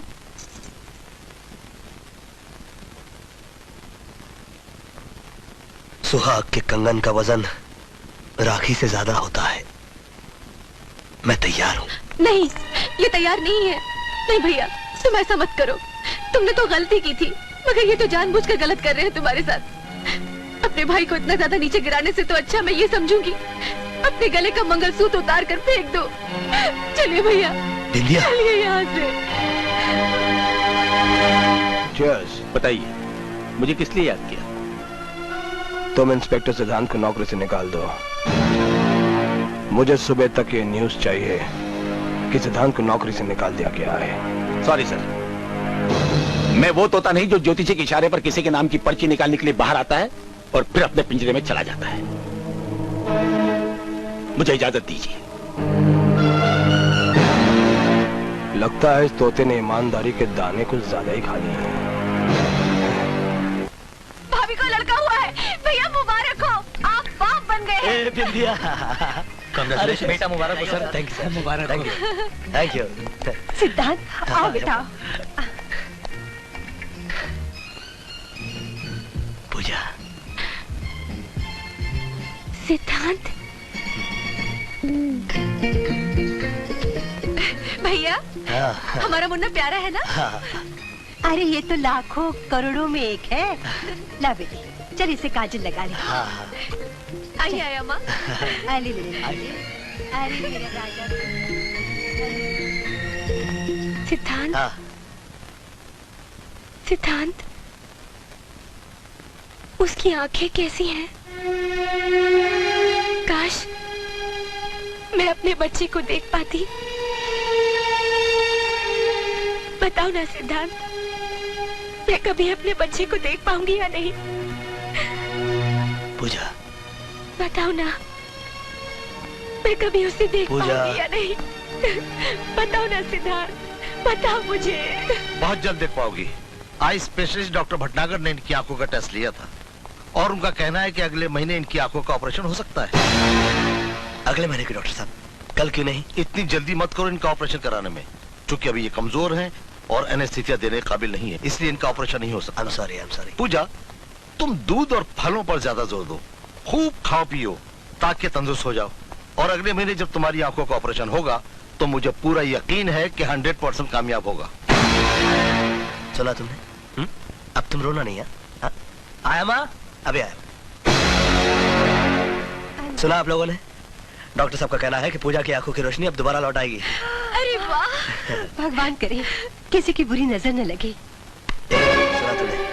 डॉक्टर साहब का कहना है कि तेरी भाभी की आंखों की रोशनी अब दोबारा लौट आएगी, वो सब कुछ देख सकेगी। अरे सोच के रहा, जा जाके मुबारकबाद दे उसे। मैं ये दोनों खुशखबरी बाबूजी को फोन पर देता हूँ।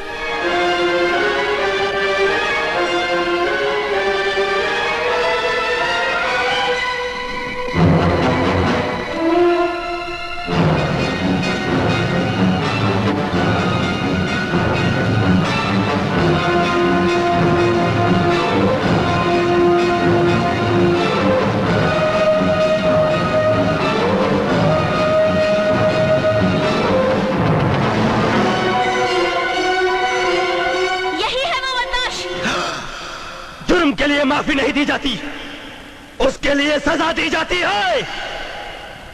अब क्या होगा? अगर वो अंधी देखने लगी तो मैं बेमौत मारा जाऊंगा और हम सब पकड़े जाएंगे। हम तो अपने लिए रास्ता निकाल ही लेंगे। मर जाएगा बेचारा ये। तुम ठीक कहते हो बाबूजान, मैं सचमुच मारा जाऊंगा। तुमको इस मुसीबत से बचाने के लिए सिर्फ एक ही दवा बाकी है। डोंट वरी, दूध में पड़ी मक्खी को भी हम निकलवा देंगे। मिस्टर गोवर्धन। हाँ जी। अगर आप लोग जरा सा भी मेरा एहसान मानते हैं तो मेरी एक बात मान लें। जी कहिए। आप लोग सीधा शास्त्री जी के घर जाएं और उनसे कहें कि जो कुछ हुआ है उसे भूल जाएं। शास्त्री जी, आज हम अपनी बहू को घर ले जाने आए हैं। अगर किसी दबाव या मजबूरी के बिना अपनी इच्छा से आए हैं तो मुझे कोई एतराज नहीं।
गोपाल,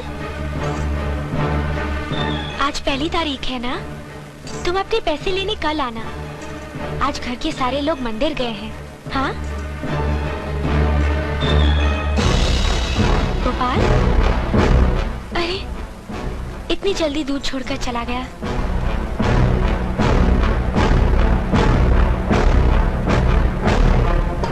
पे जा रहा था तो किसी ने पीछे से मेरे सर पर ऐसा वार किया, मैं बेहोश हो गया और जब मुझे होश आया तुम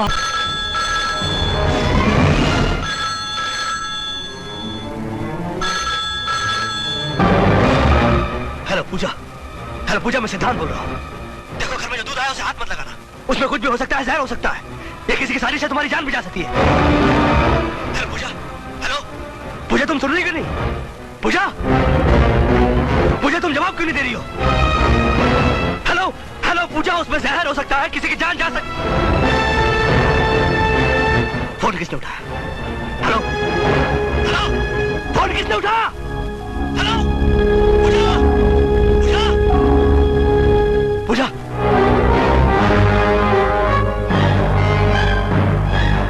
ओह माय गॉड!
उसमें जहर मिला हुआ था। मुन्ना सोया नहीं, मुन्ना मर गया। पूजा, पूजा, पूजा, पूजा, हे पूजा, पूजा, पूजा,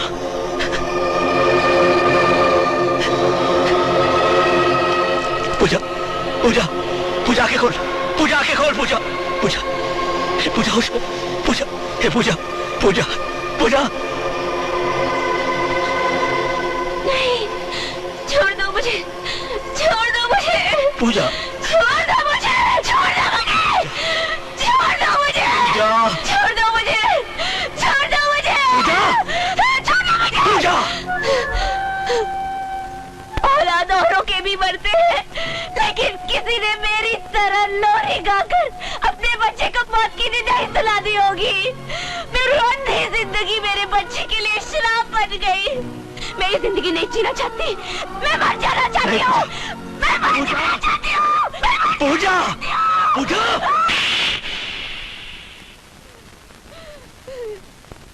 मुझे अपने मुन्ने के पास जाने दो, मुझे अपने मुन्ने के पास जाने दो।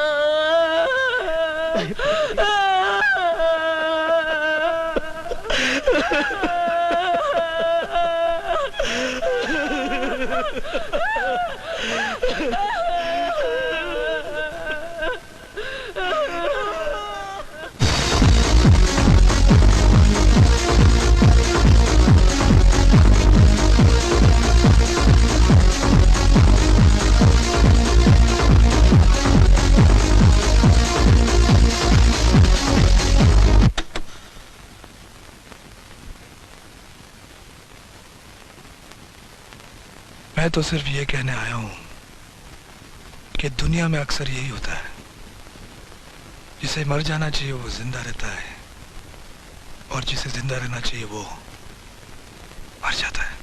तुम कहना क्या चाहते हो? आखिर हुआ क्या है? यही कि तुम्हारी भाभी जिंदा है और बच्चा मर गया।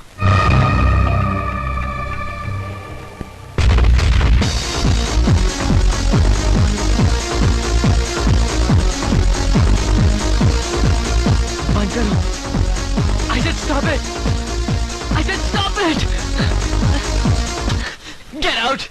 I said get out! Get out! Get out!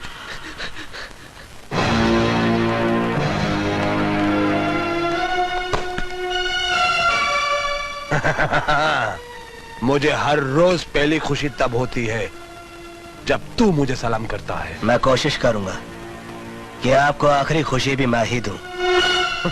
खुशी और तू? अरे जो खुद खुशी के मामले में कंगाल हो, वो दूसरों को क्या खुशी देगा? हाँ? रात के अंधेरे में डूबा हुआ चांद रोशनी की भीख ज्यादा बांटता है। अरे उदासी में तो तू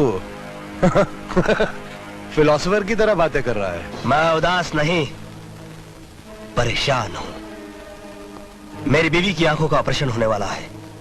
मेरा उसके पास रहना बहुत जरूरी है। नहीं, तुम्हारा मेरे साथ जाना बहुत जरूरी है। पब्लिक मीटिंग के अंदर इतनी पब्लिक होगी, पब्लिक का क्या भरोसा, मुझ पर हमला कर दे, मुझे मार दे। अगर तुम्हारी पत्नी मर गई तो तुम दूसरी शादी कर सकते हो, लेकिन अगर मैं मारा गया तो इस देश को मेरे जैसा नेता कहां से मिलेगा? लेकिन फिर भी अगर तुम अपनी पत्नी के पास जाना चाहते हो तो जाओ, लेकिन जाने से पहले अपनी नौकरी से इस्तीफा दे दो। वक्त ने हमेशा मेरी कठिन परीक्षा ली है और कठिन परीक्षा में पास हो जाना मेरी बुरी आदत है। चलिए सर।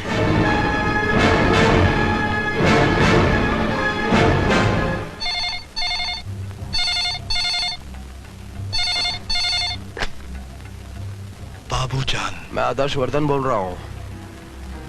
सिद्धांत को मैं अपने साथ मीटिंग में ले जा रहा हूँ। उधर उसकी बीवी की आंखों का ऑपरेशन हो रहा है। अच्छा मौका है, उसकी आंखों की रोशनी के साथ साथ उसकी जिंदगी की भी रोशनी बुझा दो।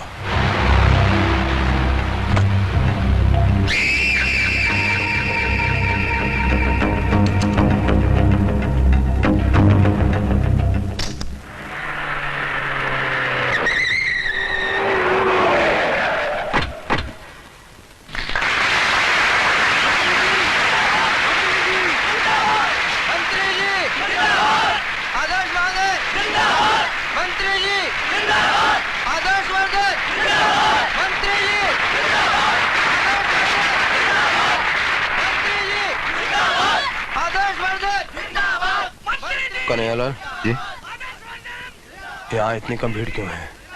ये शास्त्री जी का इलाका है। आपको याद नहीं, पिछले बार इलेक्शन में आपको बहुत कम वोट मिले थे यहाँ से।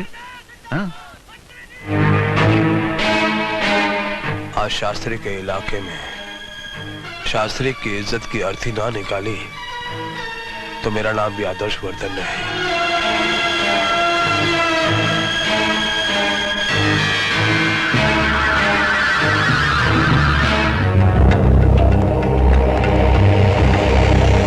कौन सा कमरा? रूम नंबर 14 में। कुछ लोग मुझ पर यह इल्जाम लगाते हैं कि मंत्री बनने के बाद मैंने जनता की भलाई के लिए कुछ नहीं किया है, लेकिन ये गलत है, बिल्कुल गलत है। मुजरिम मैं नहीं, मुजरिम है शास्त्री जी, क्योंकि जब वो मंत्री पद पे थे उन्होंने करोड़ों रुपए का घपला किया था। वो रिश्वतखोर थे, बेईमान थे, उन्होंने सरकारी खजाना बिल्कुल खाली कर दिया था।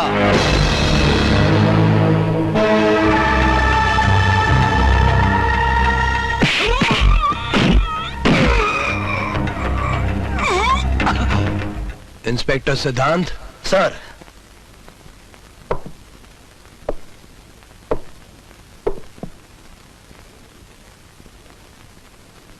हमारा जूता लेकर आओ, वो सीढ़ी पे छूट गया है।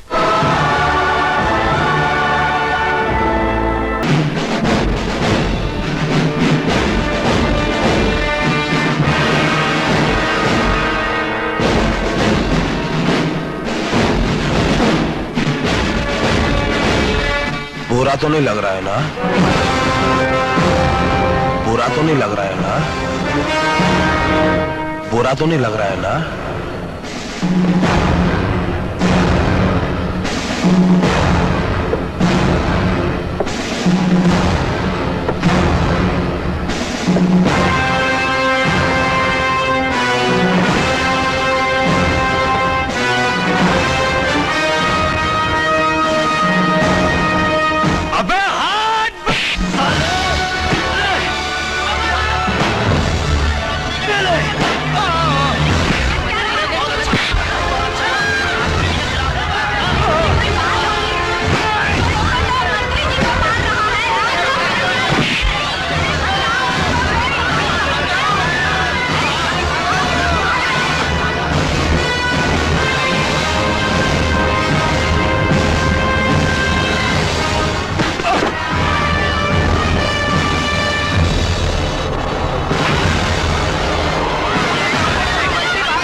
मैं कहता हूं रुक जाओ।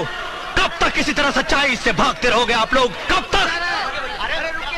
अभी तो आप लोगों को कई समुंदर, कई तूफानों से लड़ना है।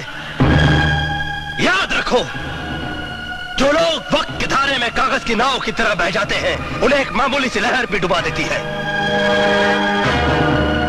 मैंने यहां पर कोई जुल्म नहीं, इंसाफ किया है, इंसाफ।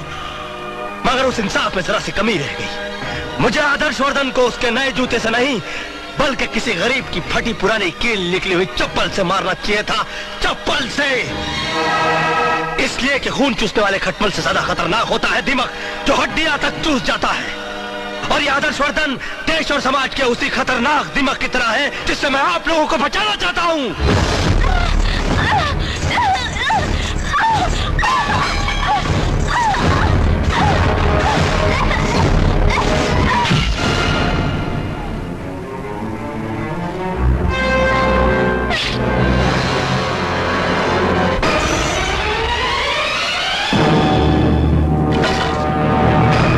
आदर्शवर्धन जैसे नेता ने सिर्फ स्टेज पर नहीं बल्कि सारे देश में आग लगा रखी है।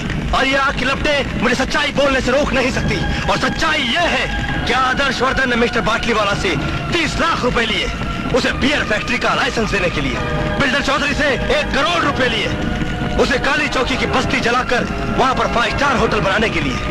अब बातें मैंने आप लोगों को इसलिए बताई कि आप लोग जान जाएं कि गुंडों का रखेल कभी गरीबों का रखवाला नहीं बन सकता। अगर भी आप लोगों को लगता है कि मैं गलत हूं और आदर्शवर्धन सही है, तो ड्यू रिगार्ड्स टू ऑल, मैं ये वर्दी हंसते हंसते उतारने के लिए तैयार हूं। जय हिंद।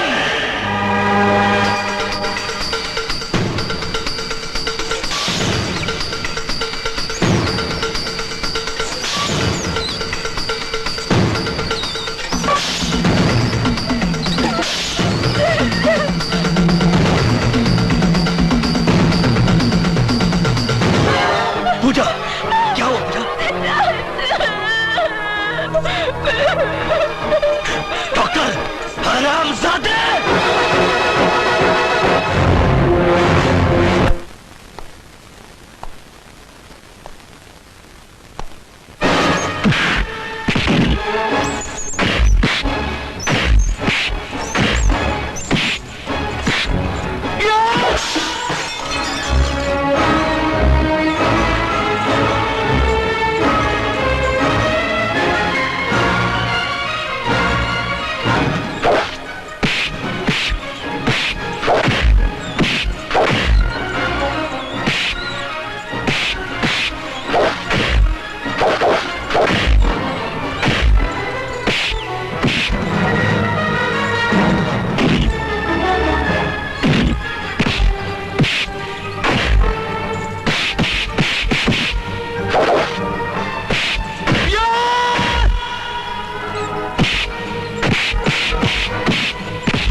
स्वामी जी हमसे बर्बाद हो गए, लूट गए।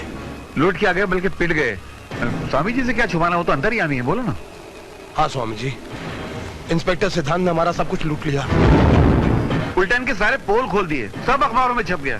जनता तो जूते लेके इनको ढूंढ रही है और इनकी पार्टी ने तो मंत्री पद से भी हटा दिया। मुंह छुपाने को भी जगह नहीं बची अब तो। काजल की कोठरी में रहोगे तो कभी न कभी तो दाग लगेगा। आप लोग निश्चिंत मेरे आश्रम में विश्राम कीजिए। मैं दिल्ली के नेताओं से बात करूंगा। हर दाग मिटाने की कोई ना कोई दवा अवश्य होगी। स्वामी जी, अगर मैं इस आफत से निकल गया तो मैं इंस्पेक्टर सिद्धांत के परिवार के हर एक आदमी का कत्ल कर दूंगा। नहीं, अरे ये क्या बात हुई? तुम्हारी दुश्मनी इंस्पेक्टर सिद्धांत से, उसके परिवार के बेगुनाह को क्यों मारोगे तुम चुप रहो। नहीं, देखो, बेईमानी करना, कालाबाजारी करना एक बात है, लेकिन अगर तुम किसी के खून की बात करोगे तो मैं तुम्हारा साथ नहीं दूंगा। Shut up! नहीं, मैं चिल्लाकर सारी दुनिया को बोल दूंगा। चिल्लाएगा? हाँ। तू चिल्लाएगा ये? क्या सोच रहे हो? कुछ नहीं स्वामी जी। मेरे पुराने मालिक ने कहा था कि बेईमानी करोगे तो एक दिन इतने जूते पड़ेंगे कि टकला निकल आएगा। जूते तो पड़ गए, टकला भी एक दिन निकल ही आएगा। देवी माँ, आज बहू की आंखों की पट्टी खुलने वाली है। उसकी आंखों को रोशनी दे दे। अब अपनी आंखें धीरे धीरे खोलिए।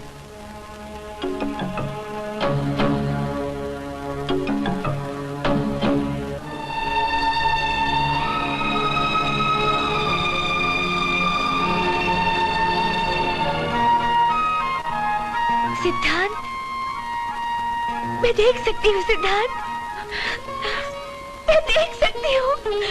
सिद्धांत, पूजा, सिद्धांत, मैं सब कुछ देख सकती हूँ सिद्धांत, मैं सब कुछ देख सकती हूँ। Thank you doctor. बेटी, आप आया माँ है ना? हाँ बेटी। और तुम बिंदिया, और ये तुम्हारे पति। नमस्ते भाभी जी। मेरे देवर जी कहाँ है? अरे हाँ, नंदू कहाँ है आज? वो कहीं जरूरी काम में फंस गया होगा। अरे उसे और बाबूजी? बाबूजी, मेरे बाबूजी कहाँ है? बाबूजी, बाबूजी, बाबूजी, बाबूजी, बाबूजी, बाबूजी, मेरी आंखें वापस आ गई बाबूजी। बाबूजी, अब मैं आपकी हर चीज संभाल के रखूंगी, आपकी कोई भी चीज गुम नहीं होने दूंगी। सिद्धांत बहुत खुश हुआ होगा ना? हाँ बाबूजी, वो बहुत खुश है, बहुत खुश।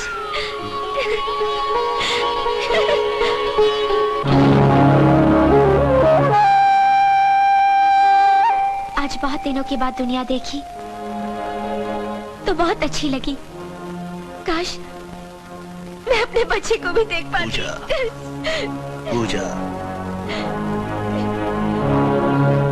हाँ ये गम बहुत बड़ा है तुम्हारे लिए। मैं ये कैसे कह दूं कि इस दुख में तुम नहीं रो, और ये भी कैसे कह दूं कि तुम रोती ही जाओ। आओ कुछ पुरानी यादें ताजा करते हैं। शादी का एल्बम दिखाता हूं तुम्हें। ये देखो, देखो इस तस्वीर में तुम कितनी खूबसूरत लग रही हो। किसी ने तुम्हें रोका नहीं कि तुम एक अंधी लड़की से शादी क्यों कर रहे हो? अरे नहीं पगली, बल्कि मेरे इस फैसले से सभी घर वाले बहुत खुश थे। ये देखो बाबूजी कितने खुश नजर आ रहे हैं। आया माँ, अपनी बिंदिया। हाँ हाँ, ये देखो। इसकी तस्वीर इस एल्बम में आपने क्यों लगा दी? क्या मतलब?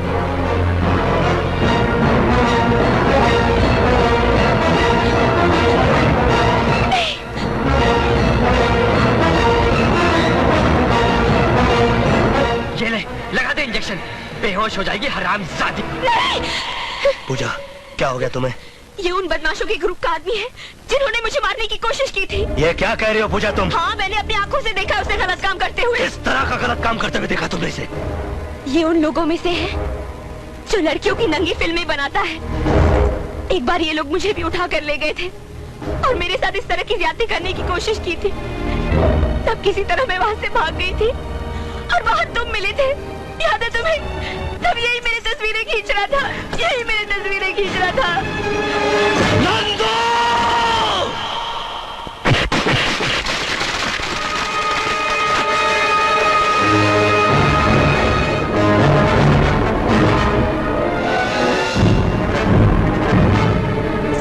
नहीं बच जाइए। अगर मुझे पता होता कि वो आपका भाई है तो मैं आपको ये सब कभी नहीं बताती।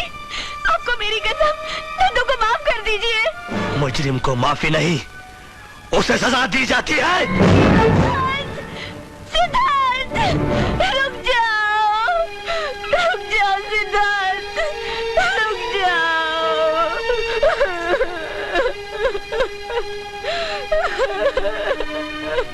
रो मत बेटी, रो मत। पश्चाताप के आंसू तो मुझे बहाने चाहिए।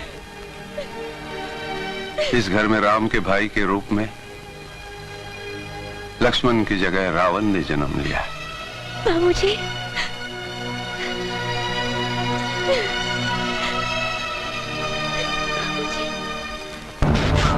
पता, तुम लोग की फिल्म बेचते कि नहीं? हाँ? हाँ? किससे खरीदते हो?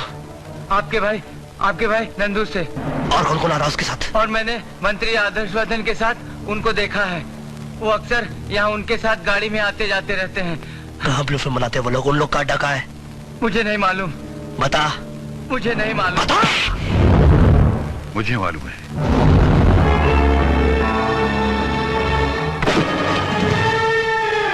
Shoot him!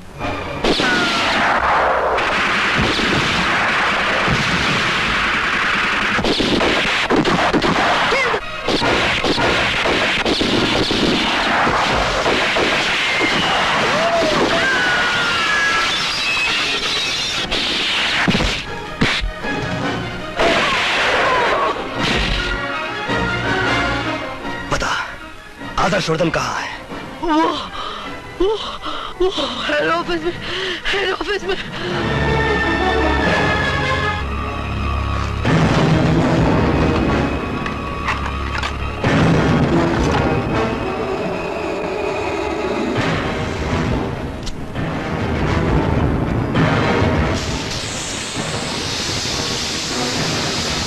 I'm sorry, baby.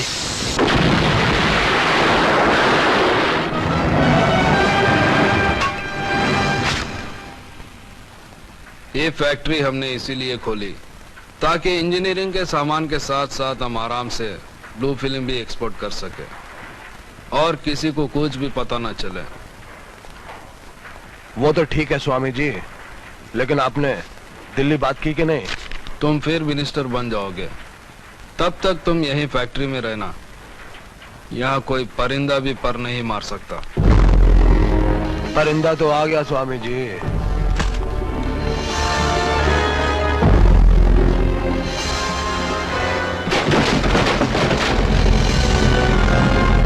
खत्म करो। बचने न पाए आज।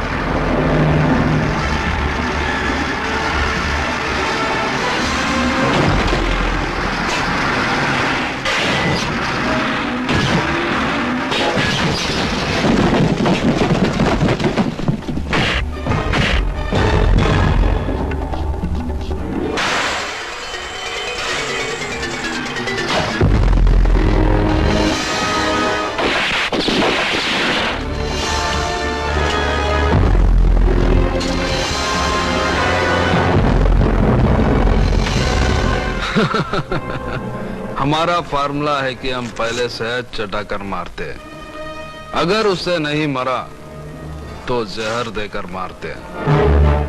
तुमने हमारा शहद वाला रूप देखा है ना, अब ये जहर वाला रूप देखो। हमारा देश साधुओं और फकीरों का देश है। ये तो अच्छा हुआ कि तुम्हारा ये कमीनापन सिर्फ मैंने देखा। अगर दुनिया वाले देख लेते तो उनका तो साधु संतों पर से विश्वास उड़ जाता। लोग तो सिर्फ रुपए और इज्जत पर डाका डालते हैं, मगर तुमने हमारे विश्वास पर डाका डाला है। तुम्हें जितनी भी खतरनाक मौत दी जाए वो सजा कम होगी तुम्हारे लिए।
तुम लोग इस औरत को संभालो।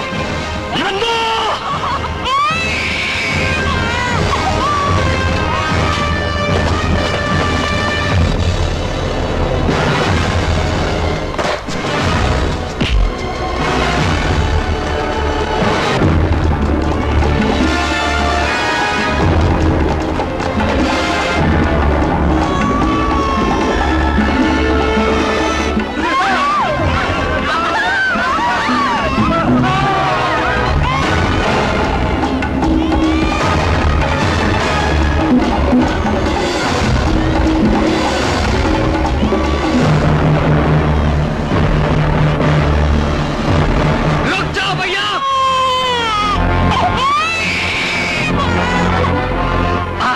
भैया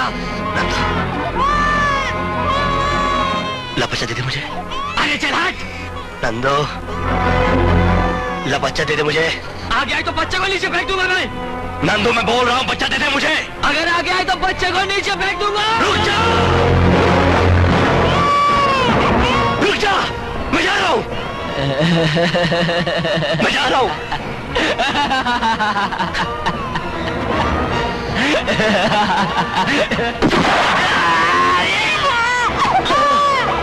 नंदू!